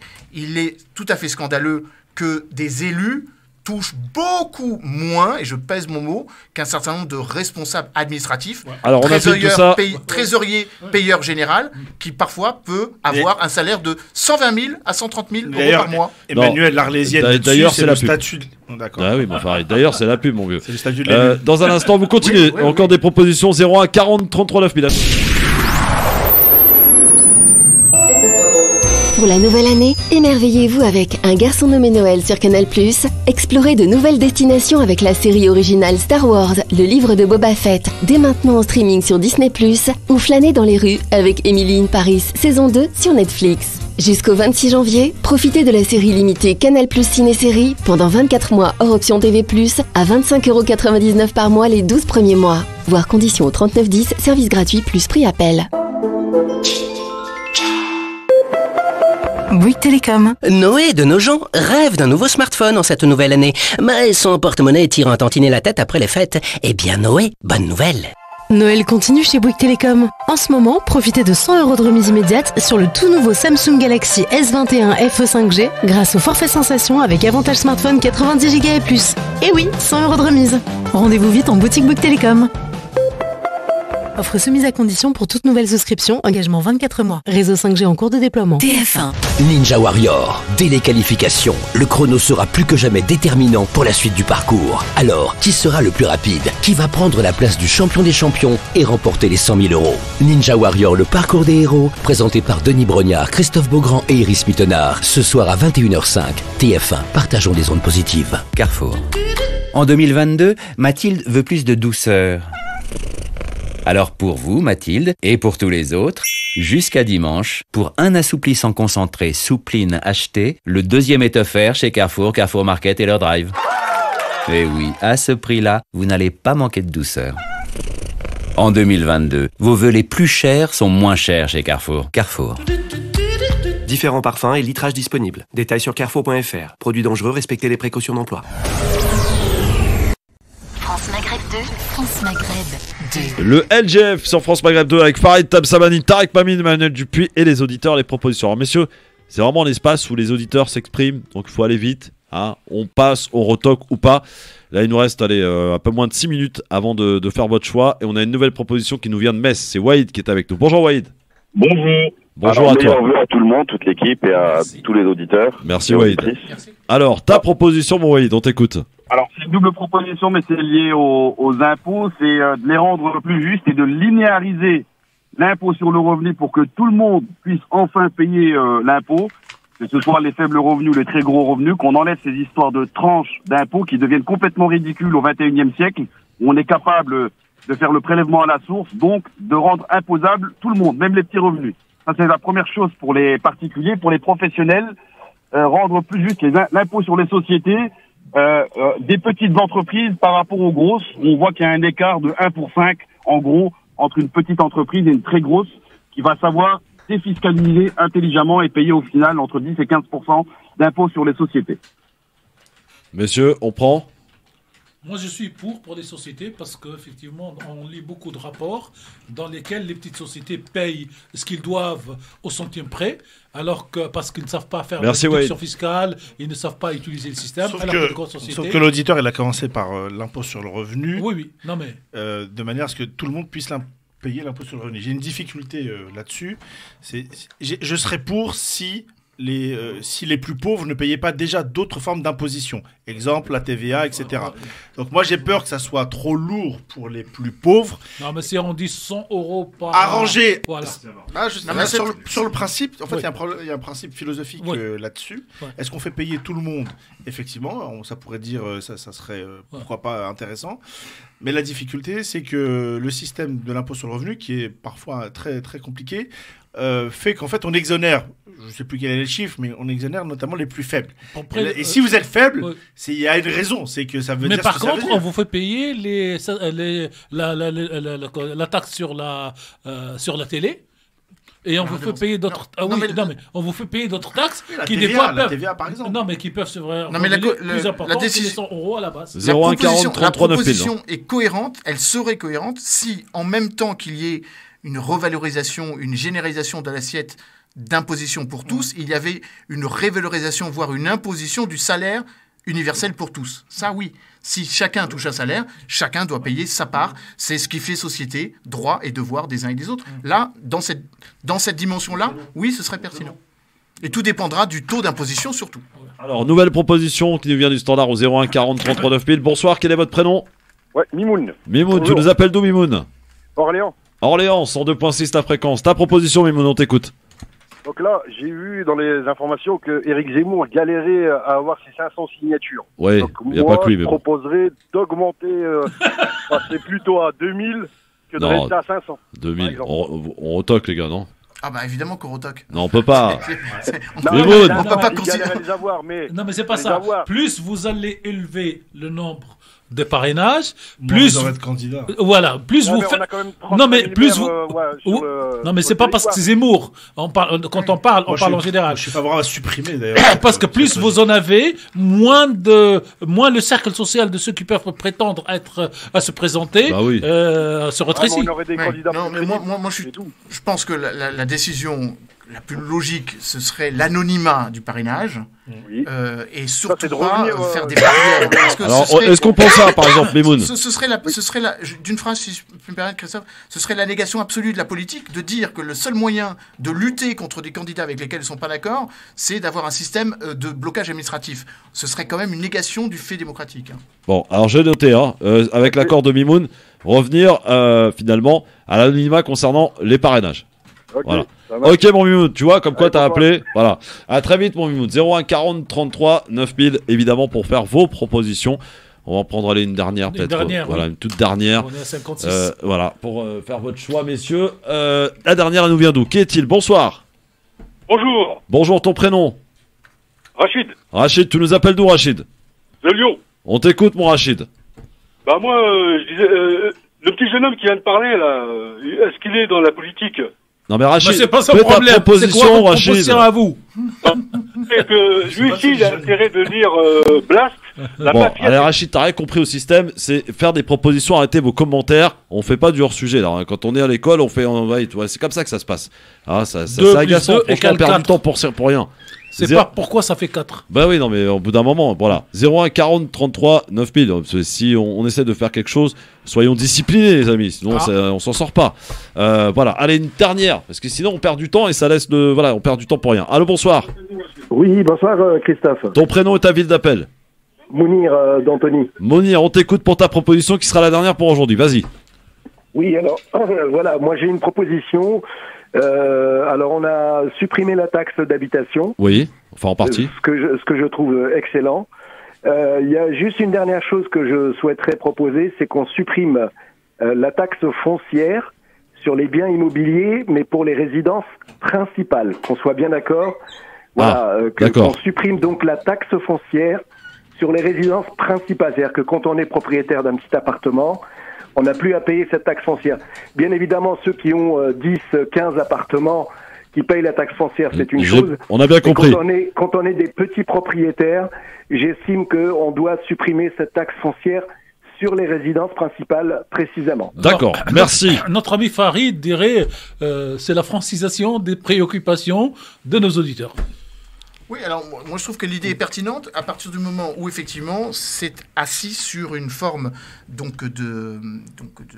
une limitation en termes de mètres carrés. Par exemple, la non-imposition, la non-utilisation de la taxe foncière sur les biens, par exemple, loi Pinel. Ouais, bon. Il parlait de logement principal. Ah oui, logement principal. De propriété. Alors, messieurs, je révise mon programme. Attention, l'heure est venue de faire votre choix. Parmi ce qui nous a été proposé aujourd'hui, supprimer sur l'impôt sur la succession. Non. C'était pas aujourd'hui, ça. Pas du tout. Ouais. Pardon, ça c'était la fois dernière. Oui. Supprimer les privilèges des anciens ministres. Voilà, globalement, hein, évidemment. Faire partir. Non, c'est pas ça. Voilà, revoir à la baisse l'ensemble du personnel politique, le salaire, le salaire, c'est ça. C'est comme les ministres, mais pendant l'exercice du mandat. Supprimer les tranches des impôts, revoir aussi le système des impôts à la société. Et faire payer tout le monde en impôt sur le revenu. Revenir à l'anonymat concernant les parrainages et supprimer la taxe foncière pour les résidents principaux. Il faut faire votre choix, messieurs. Vous avez 30 secondes pour vous mettre d'accord, tous les trois, pour me choisir une proposition qui sera soumise par la suite au sondage. Alors, la question que je pose politiquement, la question, quelle est celle qui pourrait améliorer la situation de la démocratie en France? De la démocratie. La démocratie, ça serait l'anonymat. Non, même pas. Ouais, je sais pas si vous arrivez à se mettre d'accord, hein, je vous le cache pas. Hein. Non, mais on discute. Ça va être dur. Ouais, je vous laisse, je vous entends, je vous écoute. Hein. En fait, il y a un point philosophique. C'est que la question, c'est qui donne ses parrainages. Stop. On n'a pas décidé. Bah oui, mais je suis emmerdé, moi. Voilà, prends la dernière. Non, l'anonymat. Prenons l'anonymat. L'anonymat concernant les parrainages. Ça vous va, Farid? Anonymat. Farid, est-ce que tu valides? Je valide, bien sûr. Tarek Mami, vous validez? Idem. Pareil. Emmanuel Dupuis, très bien. Donc, on revient finalement à l'anonymat concernant les parrainages. Au revoir, monsieur Hollande. Très bien. Eh bien, ça va être soumis en débat ce soir sur Twitter et vous allez pouvoir voter et adopter ou pas. Ce sont finalement le peuple qui aura le dernier mot sur cette proposition. Je précise qu'on va faire cet exercice jusqu'au 31 janvier et ensuite, alors je ne sais pas encore comment je vais procéder, je vous le cache pas. Mais c'est toujours en direct que ça se passe. J'essaierai de réunir un certain nombre de tous les chroniqueurs des LGF malgré toutes les sensibilités